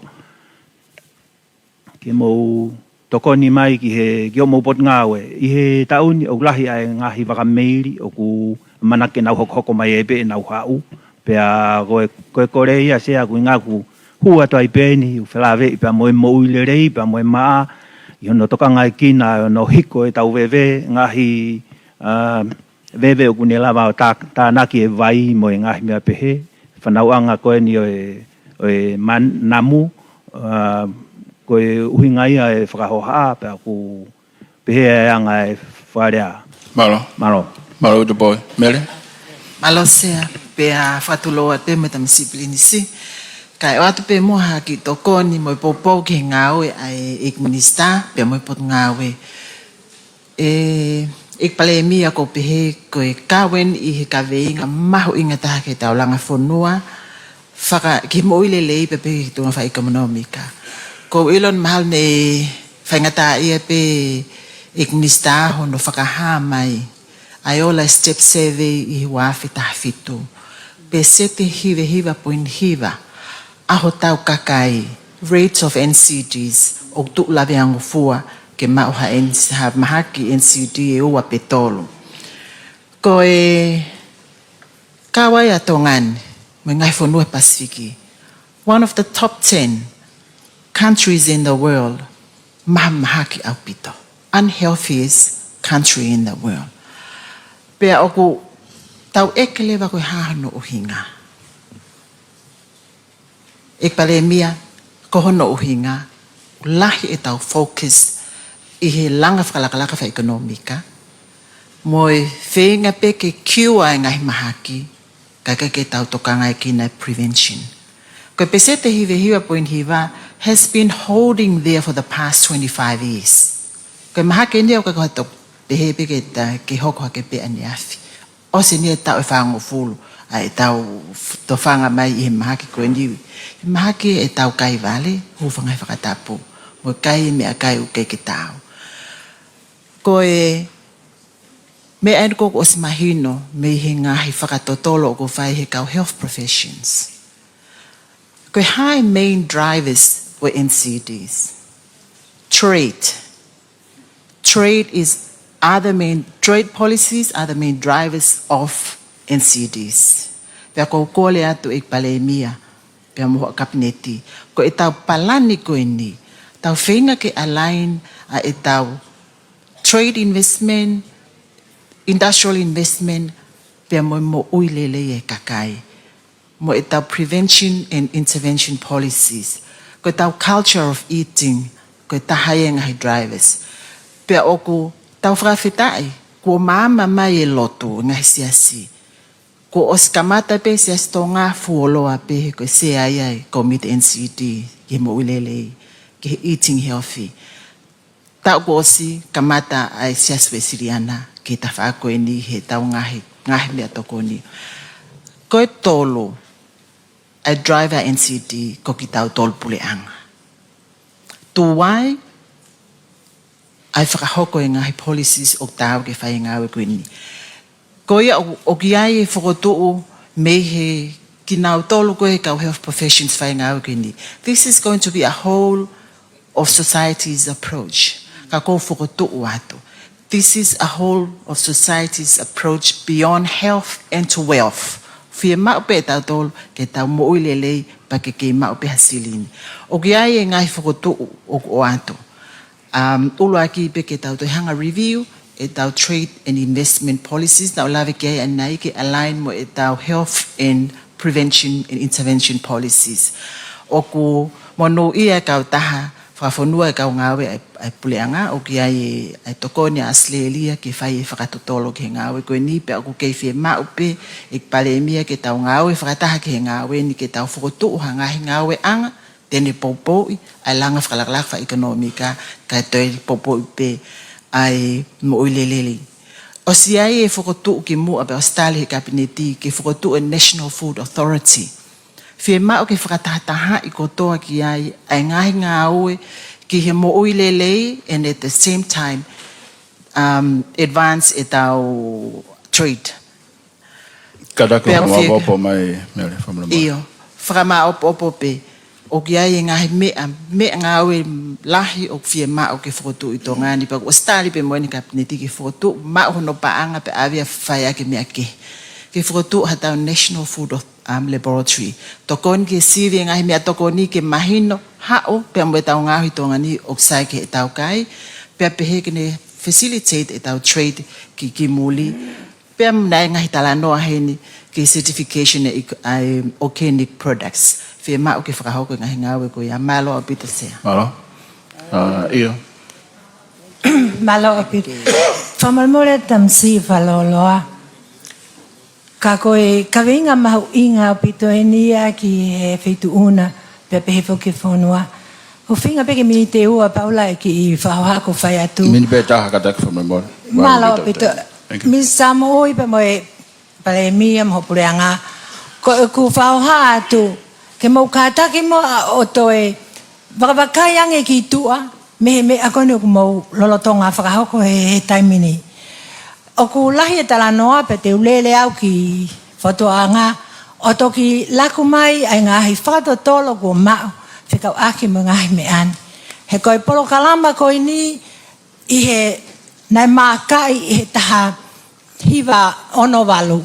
Na e uki mai ai e he kau tō maria pe koe industry honors ai kau poto he university. O nau pehe tawanga mo au whau hatari ki māman ki palparema ko koko ai. Ko e ola whakataha ko iana nau whaua e tohina pe. O kui ko limit the growth a māmani.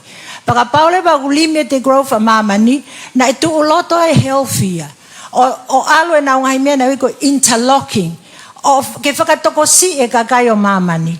Ko fo iu hoia o fo i whakaukau o ku lahi au pito.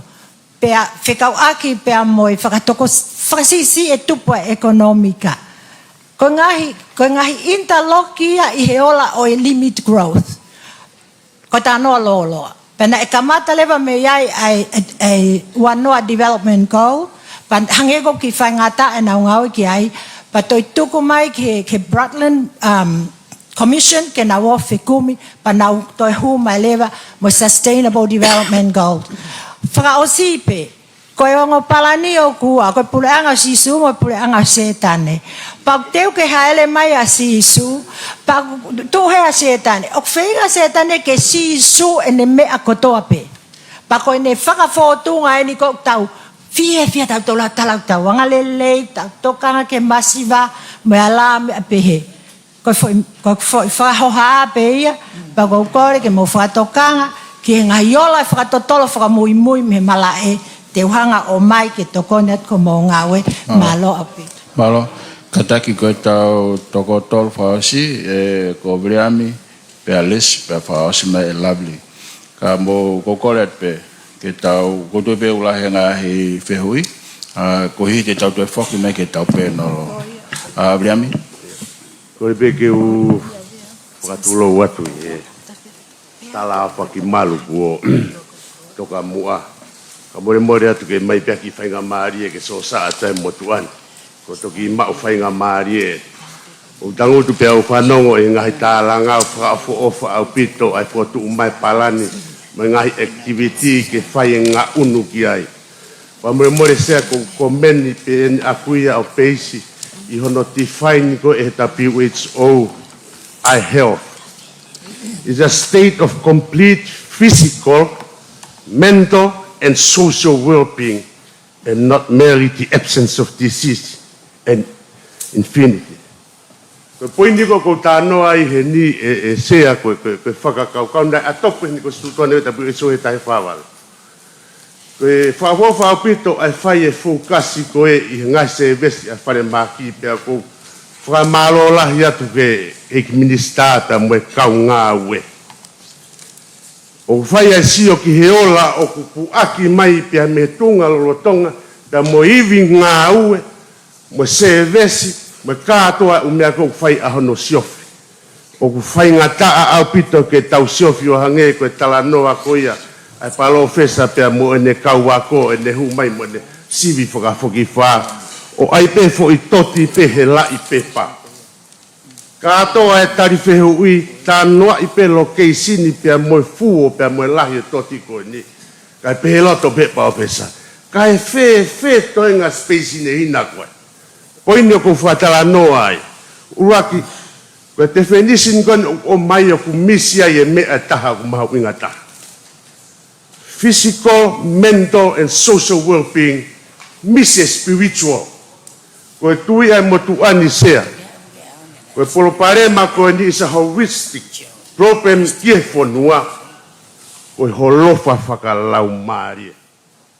Maari e lahi au pito ai ngahi tālanga I herere mai e wikeni pea koutui e lava o ate whakakaukau ko ni ki he whakaluku fua. Koe te atu pea whakatātā koe o whai whakatālanga I e toi koa CNC koe tālanga pea manakoa e whakakaukau koe uruaki whaianga hala koe rea ngata. E CNC wahe tolu wes wha pea mo nima fuake mea koe tuea motuan. Koe fua whaianga hala tohi tapu, koe mea koe loi. Unu mai ngā tā lohi a ki ia iwi. Aia koe whakakaukau pe aku wafu hia pe nia, me here volo pe mei olunga o au ki lalo koe ki hatahia maonion. Ka pau te tau whau ha Palani whakaofo ofa au pito ko keike ngā unu, o keike utui e ngā ue. O ko tui ke whakakaukau ko ni koe ngā unu ho tau waka ku ngā unu whakalau maarie. O ko kore atu. Ka pau te tahonga fuotu e o tua ko senta poine mea ka tape o ku te whai. I rau tolu he ngā whapure anga pia peheke I kai ngā whapure anga. Pia o ko tui au e ngā unu ho tau waka. Ka wha I kai whake mahino hono pu ake whakakaukau ko ni. Hau. O ki ai e whekau mana koa talo hono tuku whakaholo mai I he historia o ngahi lotu la lahi mamani o hiki e whekau ko ni o tatau ai. Au mai peke tau tohi tapu. Whai pe mea ku ke loto ke whai ki he taha ke he o whai ki a te koe. Pea kou tui koe whakakaukau ia. Pea ku mahino pe ia e politikare I he whonuani o koe mai hange ko ni te wati whakatātā. Ko toa taha politikare ko toa pe uka e ne hidden agenda. E ne hidden agenda ana. Pea ko mai pe mea wala whai sio ke ka koe pe mea e o fufu. Pea ko fuatua te ki whekau mana koa koe. Whai pe mea ku ke loto ke whai ki a te koe o whaia ki a A, E, I, O, U. Le were warea kau te tawat. Palo, tau hawa te peka lisi, pe fa sime la bli, tau taki mi te taha pe, malo. Okay, thank you, Paula. My mini te taha will be one. Thank you for the opportunity. And I just wanted to say to the government of Tonga, thank you for this opportunity. And when people talk about the government, it's not just you, because there have been others before you who have come here today or yesterday to speak and did nothing when they were chosen. So please, do not be devil advocates. We're here to make change. We're here to be united, and we're here to listen and take on board what has been said by the people of Tonga. I can sit here and stand and cry, but I'm not going to cry, because I love this country and what I speak from is from the heart. I have dear people that have passed from kidney failure, cancer, heart attacks. What can we do to help? Where are we at with the dialysis? When I grew up in Tonga, every house had laipele, sugarcane, manioke, and we ate from that. We ate from the sea and we ate from the land. So we need to educate people that actually our food is pretty good. And I heard on the radio that someone said bread's not good. If you eat 12 loaves a day, of course it's not going to be good. It's about sensibility and what you put in your mouth. So let's not rip things apart. Let's put things together. Because as Viliami said, we have a lot of clever people, but we're not utilising what we have here in Tonga. Let's work better to make the health work. What do you need? Education. What do you need? Infrastructure. We need better roads. Police, protect us. Work with us. Community, buy in on what's happening today. But let's not cry. Let's stand, be strong and united. Malo. Malo bedalisi. Ngali. Hufanga Tongatapu, ko siya no fai. Kau ki ada ki comment mafamalo ke Tongatapu komunista e mo. Famalo atu heni e taimi o kuma ui ma fravava me malaiva kapuna ki a ambulance ke lele ange ko hi ko ya mahaki oku amana ke to mai vaka. O ke to hi foi vaka ko o stau mai ambulance ko ya ate famalo lahi ki Ministry of Health mo ngawe ko ya. Ko ua ki poini ko ki fehu ipe. Na e kauna hatala nga i he tau e hongo fulu ko osi a nga he kliniki. Maha ko tau tolu ko toa i faleni na e ave ki tau tolu ke he kliniki a e kau tapo oi maufanga. O osi na tau te au. Pena e ai whakatu utu ia liliu ke pau ke iai toke tā. Ko kliniki kona ki tapo oi maufanga na e ai ki toke tā falanse. Pena ia pe mo na kaunesi na e oia kitua. Tia kia ha ais mate ia. Ko ka tapo o na ngawe ke community hono te e upekia. Pe hoko mai koni ke liriu mahalo i he wafe tata e ilo siutaka. Hoko mai koni ke liriu osmeria ta o hongo fulu. Ko fikau ke tapu ne ki kliniki. Na kai ke totongia. Na vai pe na ofa. Au ke tāna kio nge sina ke anke mafufule mautoro kaureka ya piako. Ka na e kai ke si hanga he tāpo o whasitua ya taha. Ka na ave kotoa tau te fito no whakautouta ke whanga ki tamaiki pia moe kau vai. Na nau ngau wha community. Na mahe se asi a kliniki mauwhanga. To mai mo kliniki pia na iwi ko recovery sisters. Ke ngau e ke te ringa. Pia na whikau ke tāpuni moia. Kana hau pe ngau e whare mahaki. Ko e kaunesi leba na ngau wha community, ko e home of compassion na nau i houma. Na nau takai holo lau tolua he utuku i api. Ko la paha, ko Mercy Sisters, na nau takai na tolu vai hahake. Ko ngau e ko community ia oku tau tala noa i he taimi ko toa pe. Ko ta ofia, ko foki nau tolu ia. He ku nau hao ngau e whakamisiona. Whewheka pauna tau kei hoko atu. Na mai he katolika ia ai mata hospital. O tu i tongani. O ka pana tau kei hoko atu no whakaata, ai kau ngau e whakamisiona, ke nau kei hau peo ngau e tongani. Ko e tu ia tainimi, e whaingata aia ke to e whakafoki mai ki nau tolu, ko e uhi ko whakakomesiale ai kliniki ia. Lo te vere, ke taimpe ko ia ke poupou na tau kau ko toa pehe aluki ke klinik e tau po o, flanse, na tau mo ui ko toa pehe ai. Ko ia pe ko ki le apea, malo. Malo. Kata kai faos me pea halaivalu pa te tau whakamai ke tau kaupenolo. Malo. Malo, moderator. Kore ke u whakatapu atu ki he tamaplinis kalaoni o Tonga o mea. O te whakapapa ki he ikpare mia, pehe ki motoro ko toa peo mo mea mai, ki he whakahoa ko ni. Pea mo mea he whareni. Sea ko e whamanatu peia. Whamanatu atu. Taiva ni mawana e whotua he tahine ko kuinsalo Tupouto'a a Girl Guides. Ai ko ni mawae, ni matolu na whotua langa whonua, ni mawha ko pen Pasifikia. Mau kei he api pe ko tau taware, ka pā te mou mea te ve hala he, whitaula ki anga o e hala waha kolomo e hala salote. O tū mau peai e mau pena, ko ngahi message from a manlahia. Ai aku whenga i ke tuai hat mahina tolu pe wha, ke manatu i mau pe ai whanki message ko ia. Mau lotonga lele, Girl Guides Journey tai mini, ko kamata mei api.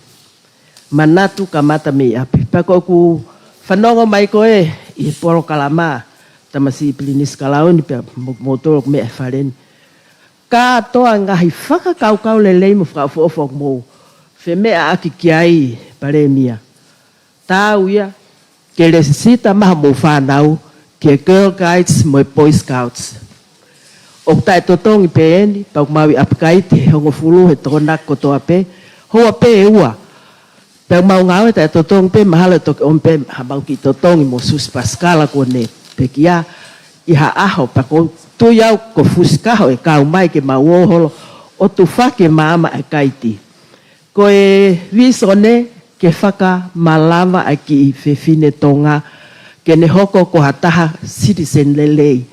I maama ni peha wheitu upe, ka tau te whito ki api motongani. O kai ke te whakapui aia ke a pongpongi o hiko ki i vewe koe i matawhare. O kai ke te whakapui aia ai pe atu mohe a he walupe koe hiwa. He koe mau ki i hiwa koe talangofua. Ai koe talangofua ni omi ngai mea ke heke. Talangofua ke mohe, talangofua ke ote ke tō mui ki hako. Talangofua au e tau ngutu. All those little whanki interventions ko toa ko ia. O kulawai o ate he ngahi message ko ni a kaiti. Koe e mau whakapapau pe pehe. I promise that I will do my best to do my duty to God. Aya o ku basic pe foundation pe pare mia e ngahi fundamentals ko o pau ke lelei e foundation. Kamata mei api. Keu whakaapa-apa ki hok tui motokoni ki a kakai o e whonua. Pea ke tauhi ai lao ai kaiti mo skauti. Mau whaalera ke ua pe ako. Pe mai ka whai ako mo e pule ako. Mani halai wau te momoto ki ta mai ki whiwhine ka hai whanau tangata. Omi ka atoa i pe nau tolo kau. Hiva i pe mo hopo i pe whangi whakamuna ai kaiti. Ka piu te ho nau lau maari e. Hange ke whangi himi pe koe hi whalotu. Nau hau pe kaiti e nau tau nima. Even wang pe me whangi tau whao lere holo pe ap kaiti. Build their confidence. O kune hanga whawhanga ia ai ki i tahine mo ki i tamasi Tonga. Lahi ha aho. Ne whaingai tutu unla lahi koe nung mawhai. Ki he lelei taha mau ai pēa e whonua. Ko e taha ngahi lao kok mau. Fia e he kaiti. Lao whika walu. A guide makes good use of her time. Ta o fia te pae. O si pe koe whawhanga e to o mai he whae ki haka tu wha. Mō kuhino atu mo vai haka. Nā mau pepe ki leka. Kai atu mo e fune i me te ke pote kakao ne ho pe koe ngahi misi e taimi koe. Nā e whenga e whanau ia. Ke wahe pehe whae ane ki konga mea kai he. Mo e tapuang he. Tai mini, tau hanga o whenga e whanau. Kai pe. Teke tau hongo fulu. Tulo atu he kua momose lua e ki. Tō taha koe ni hoka ana. Ko ia e o atu e whakaafi.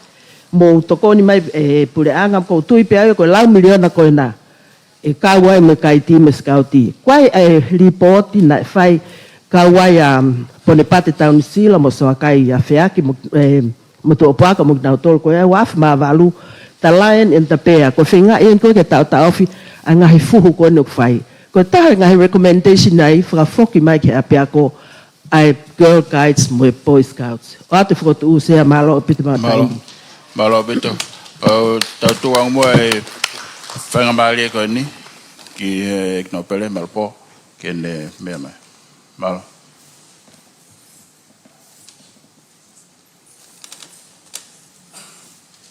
kada pada ta ma se no ke mai ka ke met ke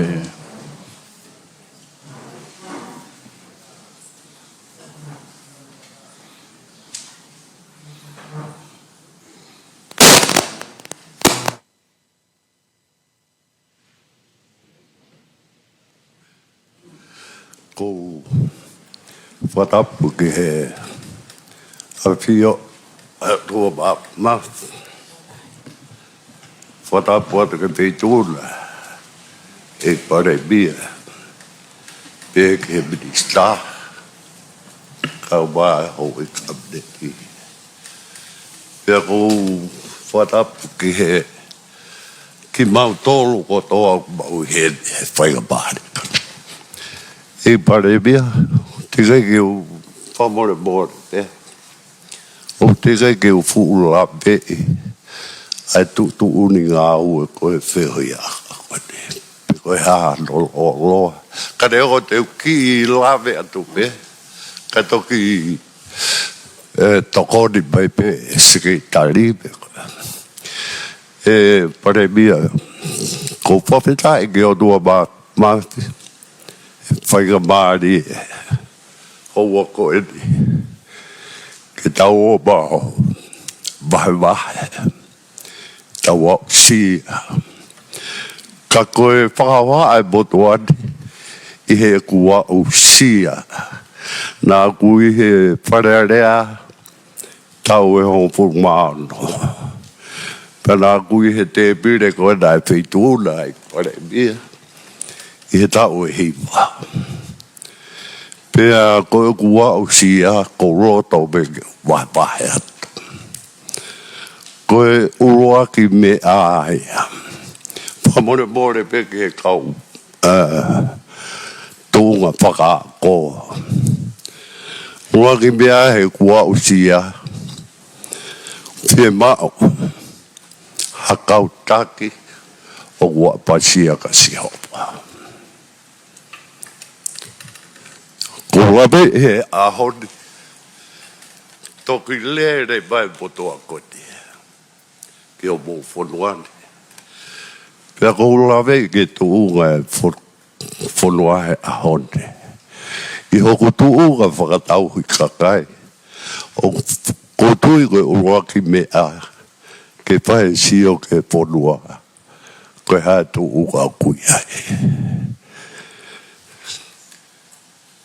pia toki hoko mai e ai ngahi stepu mei mui ka he kua usia e pare mea kuke mea e pe ka umaa e howe ki kabneti ko whare rea mohu whiri he kai ke utui e ave matai tohi mo e atamai lelei ki wharea rea o kou tui koe me mipa pese te au ke apasi a ka si hopa. Pea i he ne tū koe au lawa rewa ke whai tu uni ke me au utonu mo e me au uhala. He kai e ksea na uhu atu ki wharea rea he hiwa tolu. Whahu mai patseti on topu he patseti ke mea i pe mahalo na tau ka au pe taiwa ne whakahu mai ai kore whakalahi ai pare whalahi e nau vouti kua o se vouti ka koe kore eni ha se niti ke lere a ki koe ni a sune mo ui ke whakaosio me ke patseti. I pare e mia ko whakamore more, ko sio ka lapla mo kui hene. Nā toki hua tu peki whare rea. Kai e whakaukau, whae te beiti ka te whakaukau mai ki tua ke he whonua. Osi hoto mea pia mai. Pea ko au tō taha mea te pira e hau iki, nā uhiki ke tak mai. Pea ne mau i ko tak mai. I pare via, mo o iki, ne uhange hakehe. Lolo toga e kui he te pira e hau iki, kau hawhi tō taha. Koe uhinga hea e ku whakaukau mahu i ngā taha. Whakalaka siopa. Ne ongo nā uhi te pira e hau iki, koe koha mea ke taofi e ku tui. Pea uhiki ki he o mālohi, o mālere tae mahe. Foi ui ke nipa. O ku mala mai ia. Ka ku mala wahe o pā. Ka koe ku tala noa he usio. Ko tau tau tagatang tōmu ia ki ai. Ka koe hako tupu kone whonua alu wake. Ke pai alo whakaukau. He kua atae loto whare kotoa. Ke nau he tuunga taki.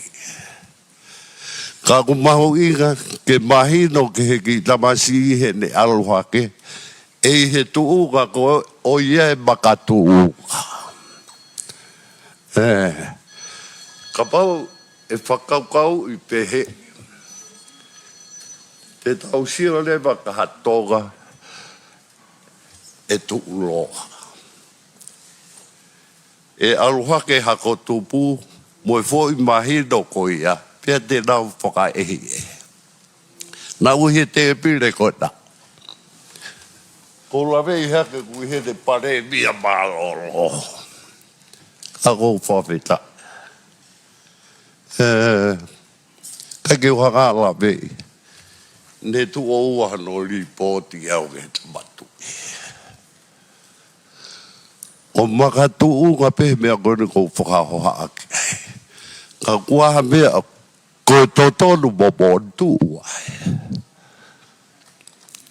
Pea, ko whakamore peke he peohi anga. Ka koutui koe mea mahu inga e ahoni.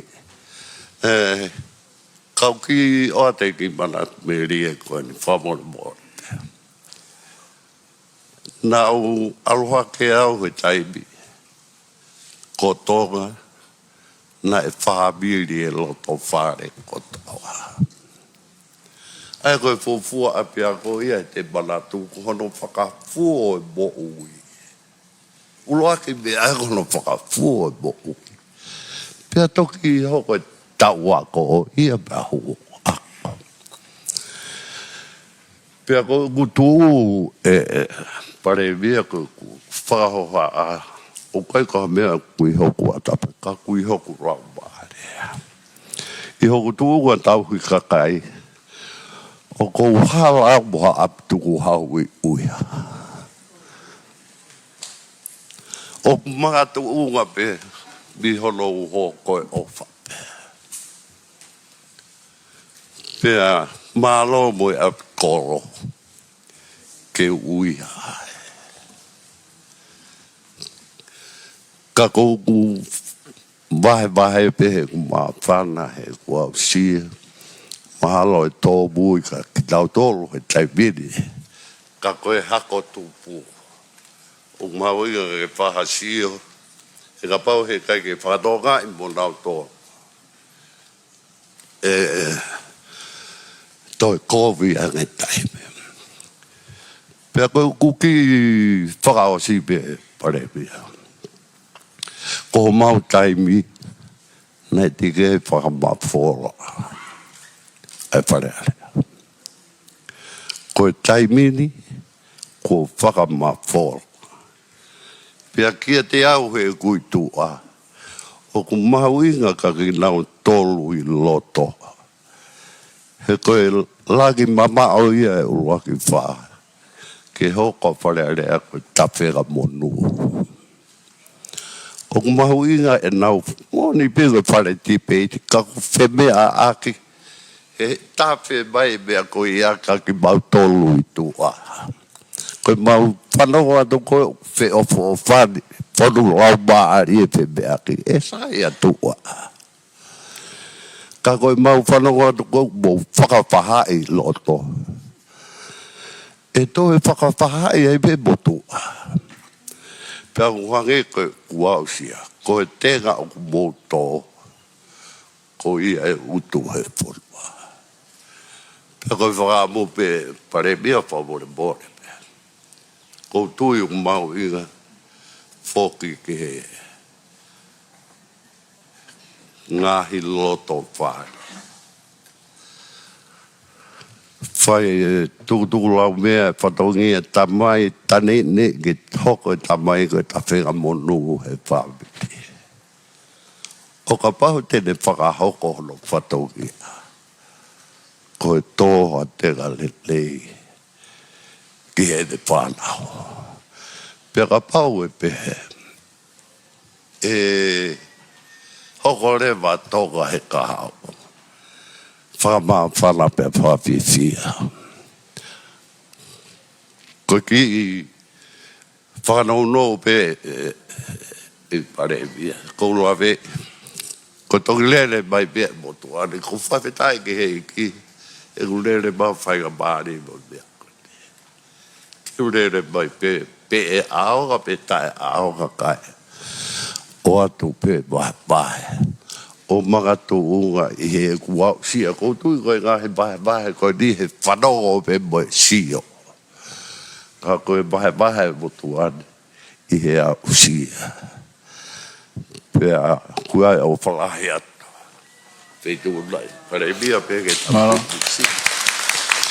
O whalahi atu. Malo pito.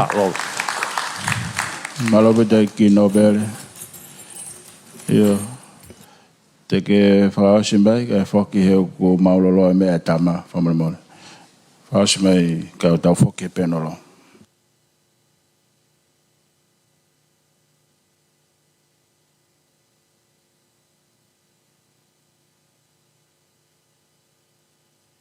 Isa, Tupouto'a, Ulukalala. Ko tala mo ka pui ka ua whaki, ai tapu e ahoni. Ko whakautua pepau, whenga ke ua mai. O gai ngō mea la lahe ua ko whe, o atu ke mō mea ke he tālanga. Ko wakai hifo koe, ekonomika, koe ako, pe moe mo ui. Pea, ko lere mai peke whakahoko atu me he tawhaaki o e tō ahi. Koe motuani o ku sea, e ko siri o ahi a Tonga. Koe tau heonga fulu me heni, e tānaki he whanua e lau miliona i he ahi. Pea koe ki whahatokanga ki ai. Ka pāpte mō mea ki he tau te au historia koe o se ai lotu mo e pureanga. O whamatala e kau misinare, koe great, whe whatau aki ko a tongani pia momurina e peisi ai suwa. Tau e me me uangi au ko osi. Koe ngō mea e ua la lahi, koe tofua mo e ahi. Ko wheka wako skola ko na o ako, pana o mai ke na hanga whatoka ngai. Whatawhehi tui pere hake tapu moia une tō wha i mounga. Nei a wha Vava'u he tahi wao no taha. Au haka katoa e whanua. Whalau a whatawhehi tui pere hake o areai ko mei e sia, Manila. Nei wahi whanua ko nao mau tō niwa Vava'u. Pea o atu mo se niti kai to whakakake whanua. Koe ahi ho eiki. Koe tau eni e hong fulu maono. O guai u ki fu wahi. Pea ka pau mo whea mea ki ai. Pea ke e watu hala utu lau. Ape ka hala matau aptu hau goia. O e ahia taim fu lau. Pea hoko mai mamonga. tau tahao no ne ai koia. O ku fua ya hi he tau wanoa ke wataha. Kai pe ha toka ngata. O we to ahi lahi taha i tataka motonga. Te au ia taha. Pako mau kore, potunga ngoe. O ku huo he mahina kotoa. Koe kua hei tolungi au he mahina hono ahi. Misini. Tau ene taha ono. Te peke hatokon. Ko ekonomika ene whanua ko talatu. Ko mau whotuutu koe na. Pea tohi ke mahino ena. E ose tau hengo fulu. Kamata bea he tau e ono mi heni. Kua fua yahi. Ma os whotu ai lao. Os pasi he whare area puranga ua ki mua. Koe mau whenga ke hao. Hono kai ha ase ahi. O si hau ai kau wholau me siaina. Pea ku mo tangata o nehanga toka e forestry Pasifiki upesi suwa. Ko sopek mahal. Pau hau tangata koe ne pehe ko tonga ne kere le rei taha o e ahi. Manuatu e whika uruaki. Pea whika ua iki tautoro. Na e tangata iki ko malolo ko pekia. Pai sen malolo ue siliana ko lo pe taufa. Na ne hanga uke siasu ue siliana. To e fuwahe wanoa he apsiasi. Koe ospe fai lot koe moe ato kufua e mea koe o kai te whao o whenga paanga. Ka koe kua tu ke mou mea hala ke toka nga e ki kulup koe ni. Ko osi huhe o visiaina ave tohi ki whe. Tua whihe ku alu he misa ngoe. Sio kehe pe. Lahi mahalo unga oe. Koe a whaha ne whiha. Moe mau whenga. Koe ekonomika ne whanua. E tafe mai e lau miliona. Ko tō taha koe i tataka motonga. Na ere he TV e piliona e ne pautalang ki holo hifo ki lalo. Te tau uraki mua ki tau tolu ka toki. Ka koe ni toi peku tau e ono aku. Pea fua. Mau whakafoki, mau whakatutu ka fua. O se mai kau China me Hong Kong. O ku whamore pe e rea ku whai. Prosesi ai ahi Hong Kong. O si fua hifo a Brisbane.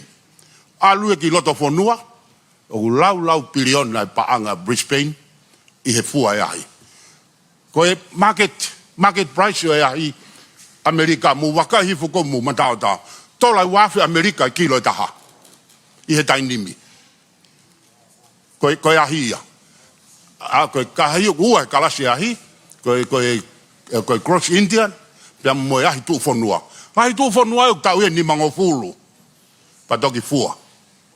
Pea ko e ahi koe ni koe kumau whama i he tainimi. O tau e uanoa. Te wata. Koe wholala hei whatata hange koe pou hila. Pa toki lawa ke process. Ko no mi kai ke mo whatonga iang. Talo e mau tangi me ane whe. E toi pe he ni te mau toko ni. O ko mau tangi ki hakeri Hawaii. Irritate ai otu wahi kotoa. Kai pe ke tari. Mau kore ai ngahi teniti ke mau process ai ahi ke whatau he kakai. Kai pe ke tari. Ko sirio whika tolu a Tongatapu, na kuhanga o lulu e ahi, pia whakatau he ko sirio fuwahi e wafe aku. Panga ono, pia tufa eke api kotoa pe. Fuwahi hongo fulu e api. O peseti e ono noa kumbo ui he tainimi. Ko tau ene wha. Ko sio eke kaha ui. Ko no ua pe ki mea ko tokanga tu ai. Ko ekonomika. Ko akapulu. Me tahiwa ua wha. O a umai ki he. Tahiwa hiwa. Fika hiwa tonga ni mamani he ranking o Akapulu. Tau honga fulu koe ni tau si tua ki ai. Tau fika taha hiwa i mamani he whakakoko e Akapulu. Toi peki foi stepo e taha pa tau toho hifo ki lara. Mahalo ko intia te tau whi auhi. Ai mea koe nai mouia ke whanua. Koe si poti ho eiki. Whamohe rea Ulukalala. O ku fia tangata kotoa. Mene a fia o au ki lalo. Mate matonga. Ku tau awe ulunganga whakafonua i mamani. Ko tonga be ku hiwa he himi. He tau e mate matonga. Ko tonga be ku kula a tae whanua. Ko tau tanga whakafonua e. I kare tahi. Na tau whika hiwa i mamani. Tau whika taha hiwa he tainimi. Te tau whi auhi. He tau ni mo man Samoa i te whaiwa. Te tau malohi. Foi kei me walu ai kare tahi e tau o si. Fo i katoa malohi peta. Malohi ka nata. Ko kurea ke mea mai kakai koni he komite kapulu. Fo tu fo o. Na fai tohi ke lakanga fai ako. Na tohi mai ki moto. Pea mui mai ango tama iloa he olo pereki ko se. Graham Henry. Mo tama ta. Te nao mai o pou. Ka te tari e tongan. Au ke tunga whaka. Teknikare. Pea mo sponsor. O ku kore atu. Pe fe tau honga fulu kona tau situ a me ai. Tau whai pe tau toki laro. Mahi e loto. Whausi pe e premia. Na mau teu tau pa mo o preka kau mauri. Ka heiwa fitolu mahau pe te ke whaere ia whainga hen. Mau teu tau I teu whaiwa. Tima o preki Tongataha tolu e o mai o preki. Kaptena o preki na taki mai ai. Tani noton, Piripus, Ken Lembet, Pita Whiting, ka toa kau toa koia. Mau tuhifo nau tolu I teu whaiwa. Pako mau teu ke oki lo tōku au mai siana ko lupet finau. Kau ngā ako ia e nea fio. Ka whahau tu bau wha, tapu mo e nea fio. Pako rea, lupet ka mau tolu. Teu ke mau huki malai. Ka wainga. Mo sio mai gen. Mo sio ke fuka.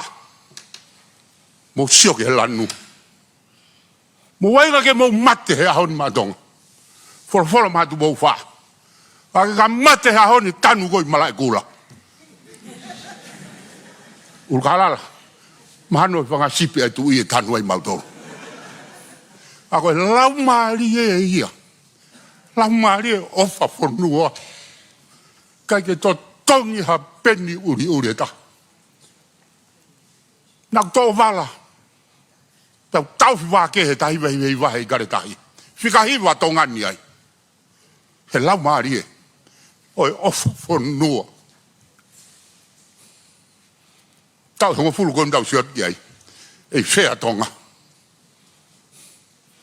Ke whea hi. Ekonomika e whanua. Tako palomesi wa fio e o tua.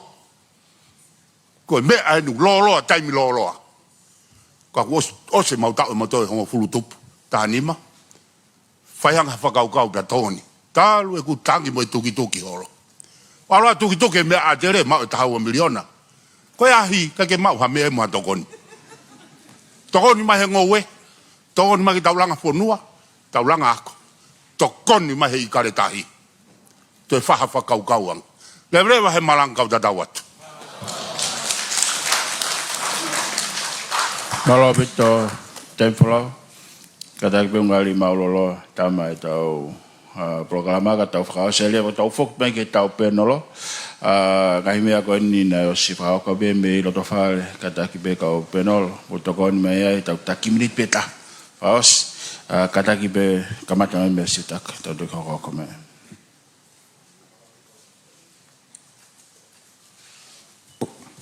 Ala pito Paula. Ke me peki tana ke tuene ngalo ke mention e nai e. E koe ngawe kona ai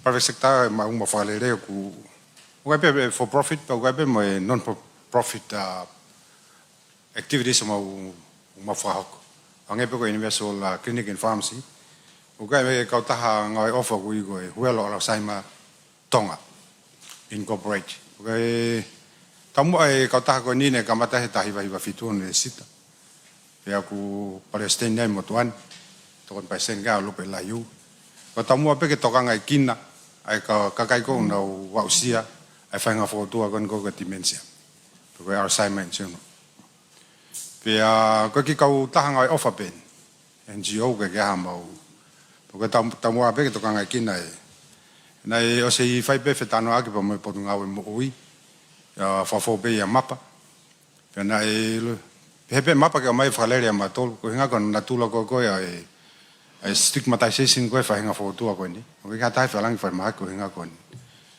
ka ha pe mix fa da pe me channel public e tempo fa consultation pe ne kamata mai programa ko ni ta to tongbe consultation ko ni no fa ke ka kai kono no sia ya he wa fe wana lava mato ta e twin ma I programa ke he pe ia pe mo te vita misa mi he pacifica ko nai nusila E mama whanga maria na mai whakalere programa ko ne consultation ni i Universal Clinic. Pe a whakalere ai pa mo ki training ai mai kau tauhi. Ma winga whanga kau tauhi ko ni ko ka kai kono na o settlement sia. Ngawe la. Porque ngawe ka ma fatu tu ki fatu ni ka poko ngai programa ka to ka ni ta tong ne pe ka wai pe whakalahe ka wai kon mo disability ko na rima. Ai ka kai pe kono na born with disability. Ke kawai kau pag mo whakalere pe me programa ka consultation ni o free of charge. Me pango pe kon te whakatau e na whaito kau katata pe ke alfa mahak ma me mea tatongi. We can only provide a free service in terms of consultation. But okay, ongoing e programa ko ni. Po whaam pe ke mea e kakai. Ki me peta ko whelavet ke ai ko whakak pa me quality ko koe hano. Ngai whaito kono o mai tonga ni.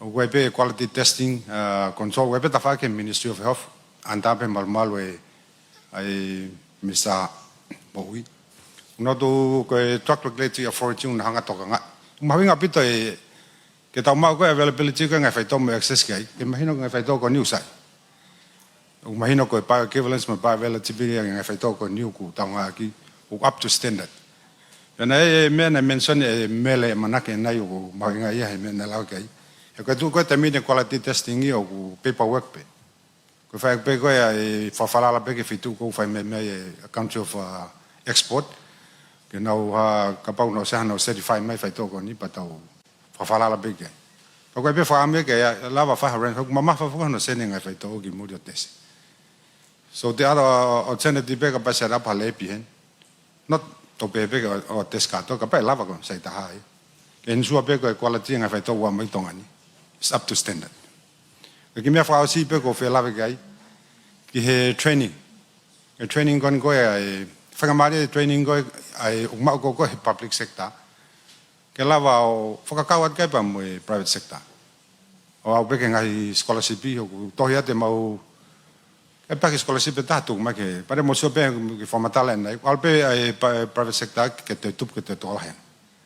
Ke lahiang ai ko kau ia he me lele ke Ministry of Health ko kau ia kau ni mai Potungawe. Ako e sepe ke tamu fai na hang workshop ke whakakawat ma to loi he involved in training ko ya malo. Malo, Rima? Malo sia pe ko whamalmalu pe i Whatapu ko whamalmore pe ke tambrinisi ka mai ik pare mea ka tuk ke ki mita no watu i he hoadani. Ko mea mahuinga ko whaam ke tānua ki ai koe langa whaka-ekonomi ka Fakalakalaka pau ke kau e taha kutoa e. He mou mea ipe ko GDP per cent e fi he alu ke marginalized people kau ai ki mautoro.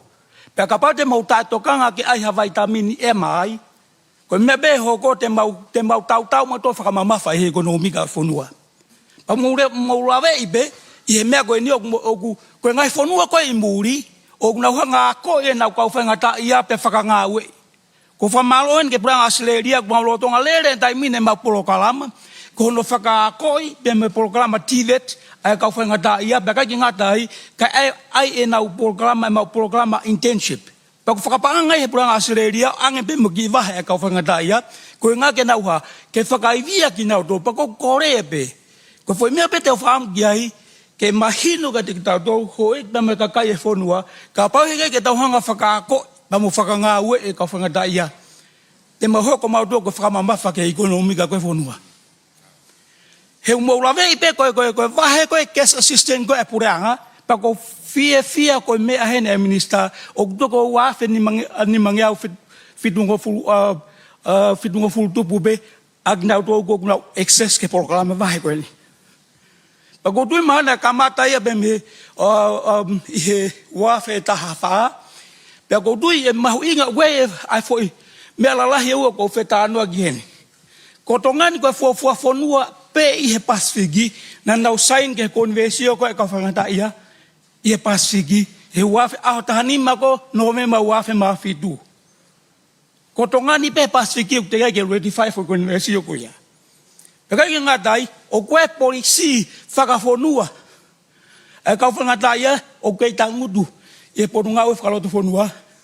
taluen bem he wanuata tahatolu na entos I he kabineti ko ahono o sune wanuata hafa o ke luelue mebe foi polisi ko ke ahon o ke lava implementation pa ko mena ko re duai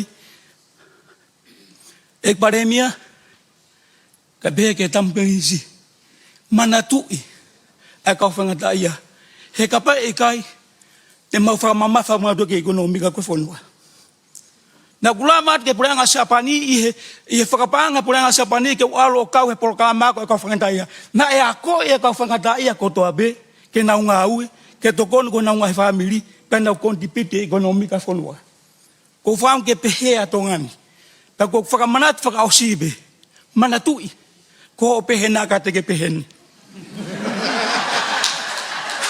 kapau e ngalo ko ta whakau ko ia I ho mo ui he ahoni ek paremia ka matam punis manatui ko pehena ka te peheni he ko sanga mamania Fakataha ai ka toure gereka mo ka fengata ia ko nga ko ha o ko ni he ko sto uta pe tal ngo futubu pa ko fa manat fa ka osia ka tigdado manatui ai ka fengata ia he ka pa ika ia ko tam ko te peheni ai ka dok biat na ha Ofa tambris ka pe foki ge ek paremia ba mohok minister fonua evleve malang kata tawat Marima Tabega naite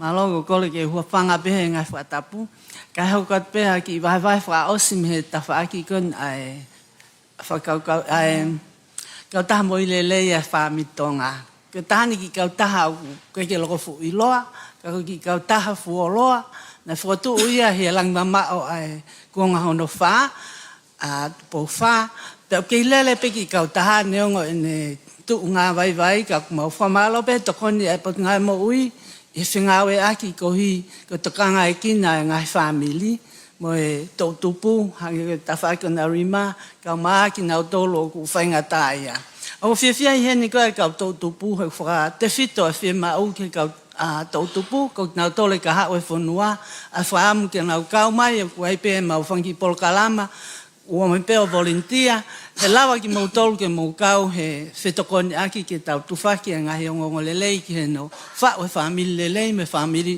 o lele ke ka au pa ko tu e si nga he palpalema fika wa ki mo nga no fo pa fa malo ko hi ko fenga mari ko ni mo lave o ka mai ki ai mo whakaha tu pe ku e service whikau aki pa ngawe kon ke he sexual reproductive health and rights o whalele ai kau taha ko e ni pa mau I wala motua I mui I he mia pe ataha ko tō pe ku ai pe mau kau ngawe ai tu whetokon aki pe pa mo pot ngawe mo ui I ngawe ke tawha aki ko ia malo apito Malo naite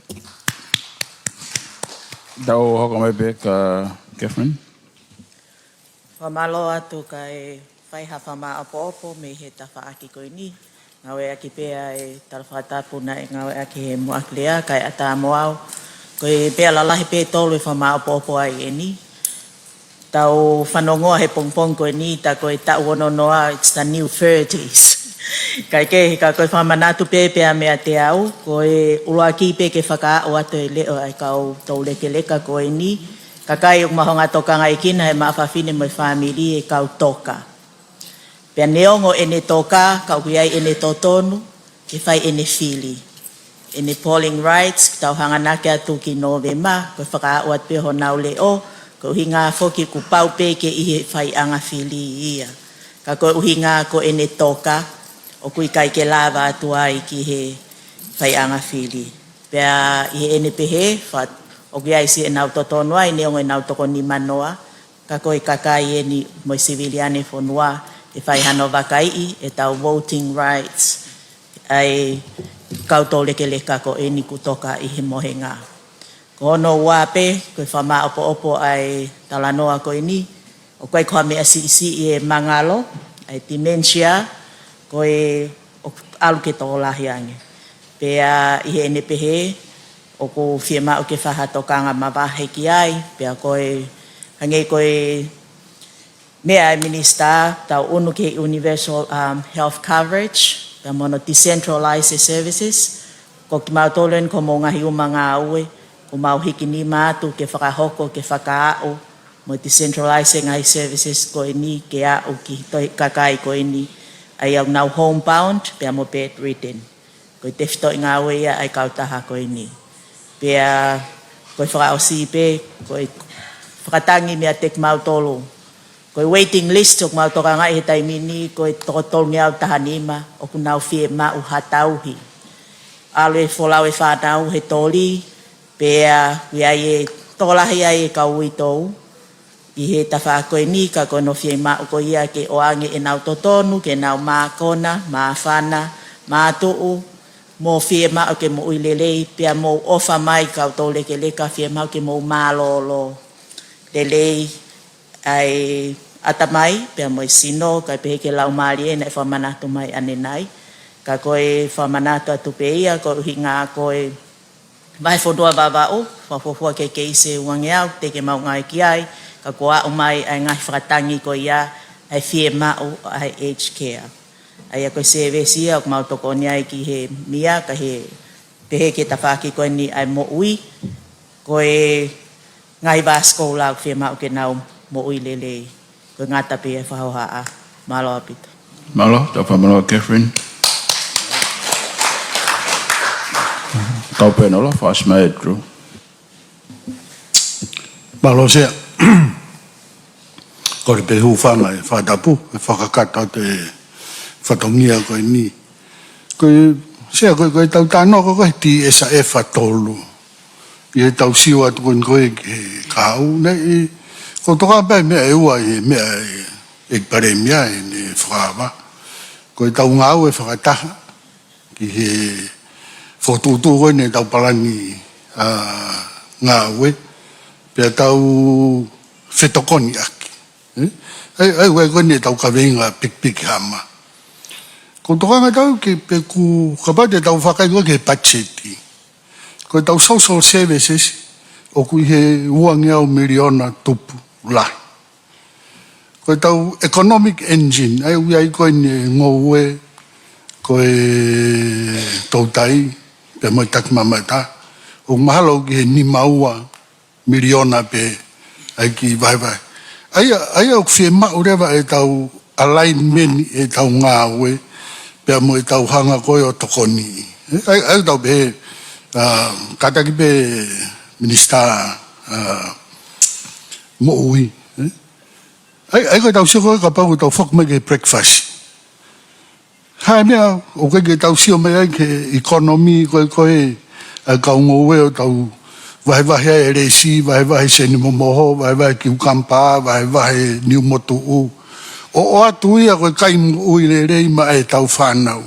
Ai koe tau hinga ni koe ke lava alaini, ai anga o e tau ngāue, ai ngahi potu ngāue, pia pehe rewa ke ngahi, o tau whetoni aki, e ngahi services ko ia. E taim tau pehe tau wakai ke mea koe minister mo ui, o koe whainga tā ia, i he nau ngāue, ko i ngā koe ngahi wheitu ui au, koe kia nau seniti ke nau wau ki ai. Tau whakataha pēni, hange ka pau, ia wheitu ui ai Vava'u. O ku lahi ai e NCT, kau kai ke lere nau kliniki.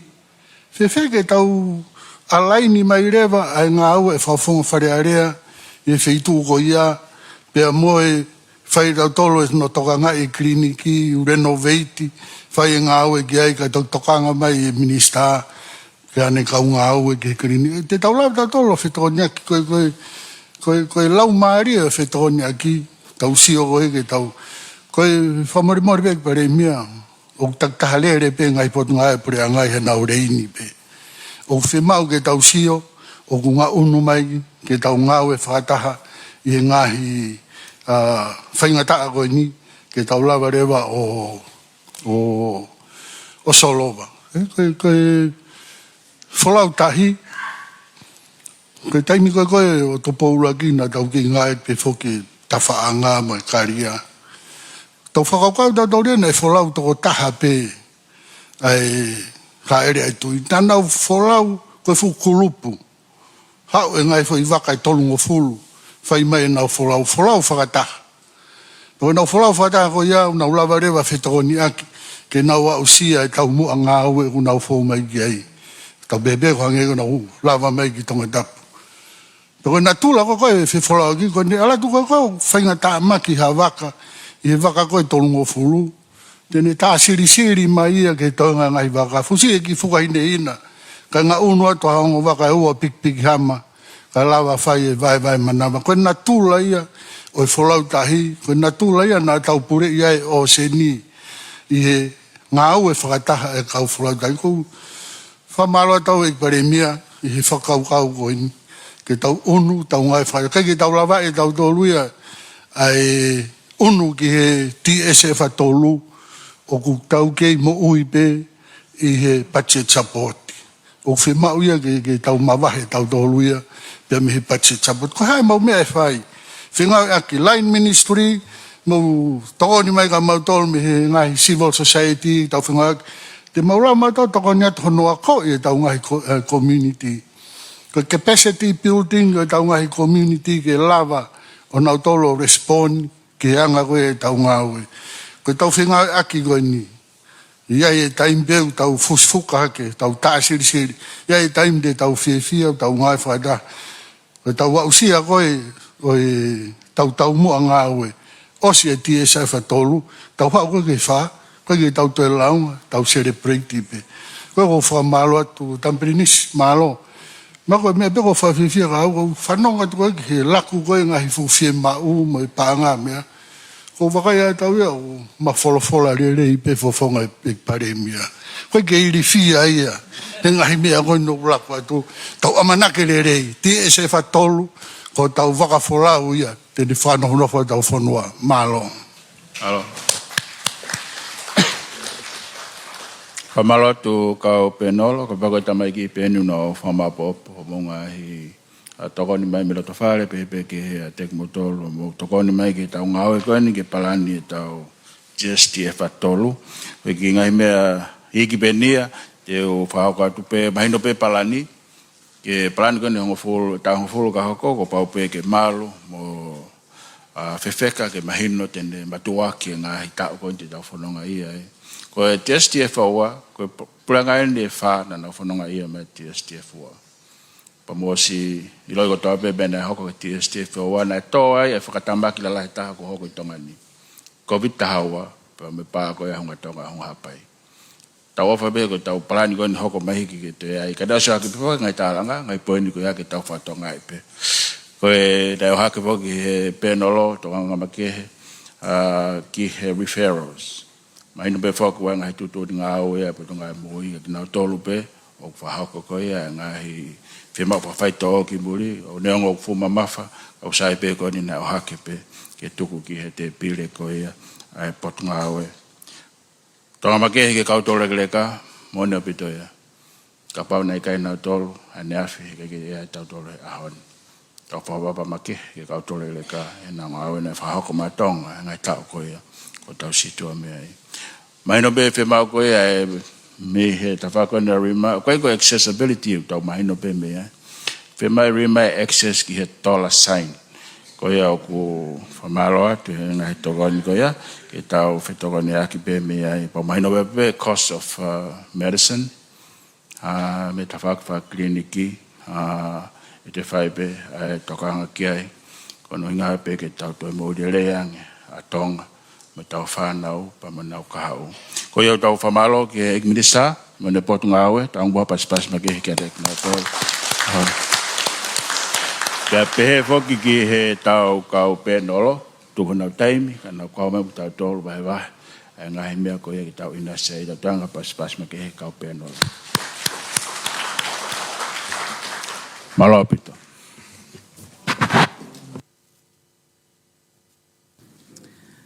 Watoa e whamalo lai ki he sekretari pule, e ki sekretari kabineti, kau maa o kau penolo, ko e lava lele a e whatongia ko ia. Watoa e ki whamanatu pe, panki mea i ki pen, pa me e tawhaake o e sekretari, ko e ulaki, ka pa e te ke maa ua whainga maari e ke talanoa mai i he, o talanoa kwa hoko, pa ke ngawe ake ai maika, ko foi maika pe e taha o whia mau ke mo ui i e loro tonga talanoa. Ko rea koe osipe ho o talanoa mai pa ke tamate i lewa o maika. Ko e taha ka pau na e iai hao telefoni, na e more ane afi pe puria, ko rea tu ke whetu taki ki a tusi wharetau, ko e hoa saia wharetau, o kune mau ai telefoni ko ni ane afi. Ko e taha, o kua e ka o ku tau i hala ko na ko hu mai ki whaone lua, o ku lesi sita ke hala to aongo, ka pau te gai ke unu e ka ko ni ko rea tu whamore more. Ke mo toko ni atu ki hono unu aki e ka a tae pe whananga aki. Ko e wha o sipe, tama Pliniska launi, te tau ki i malolo houeta. Ko e taimi mau mea toko ni ieni, pia te tau whataha iai pe ai hoa tāpa mo i pongpongi. Ko re atu ko ke tau toi whoki mai pe ki he whaleni, i he hawhi ai ua. O ate ki hoa taha ko ia ke mau ki i maulelei pe homo mea toko ni, pe a mau ki whao atu, tau toi whataha mai pe ki heni. We now dismiss for lunch and morning tea, and we invite you to come back to the Summit Center at 1:30. Thank you. Yo katak peke mo ki tari peke are ke me ai tama Pliniska launi malo.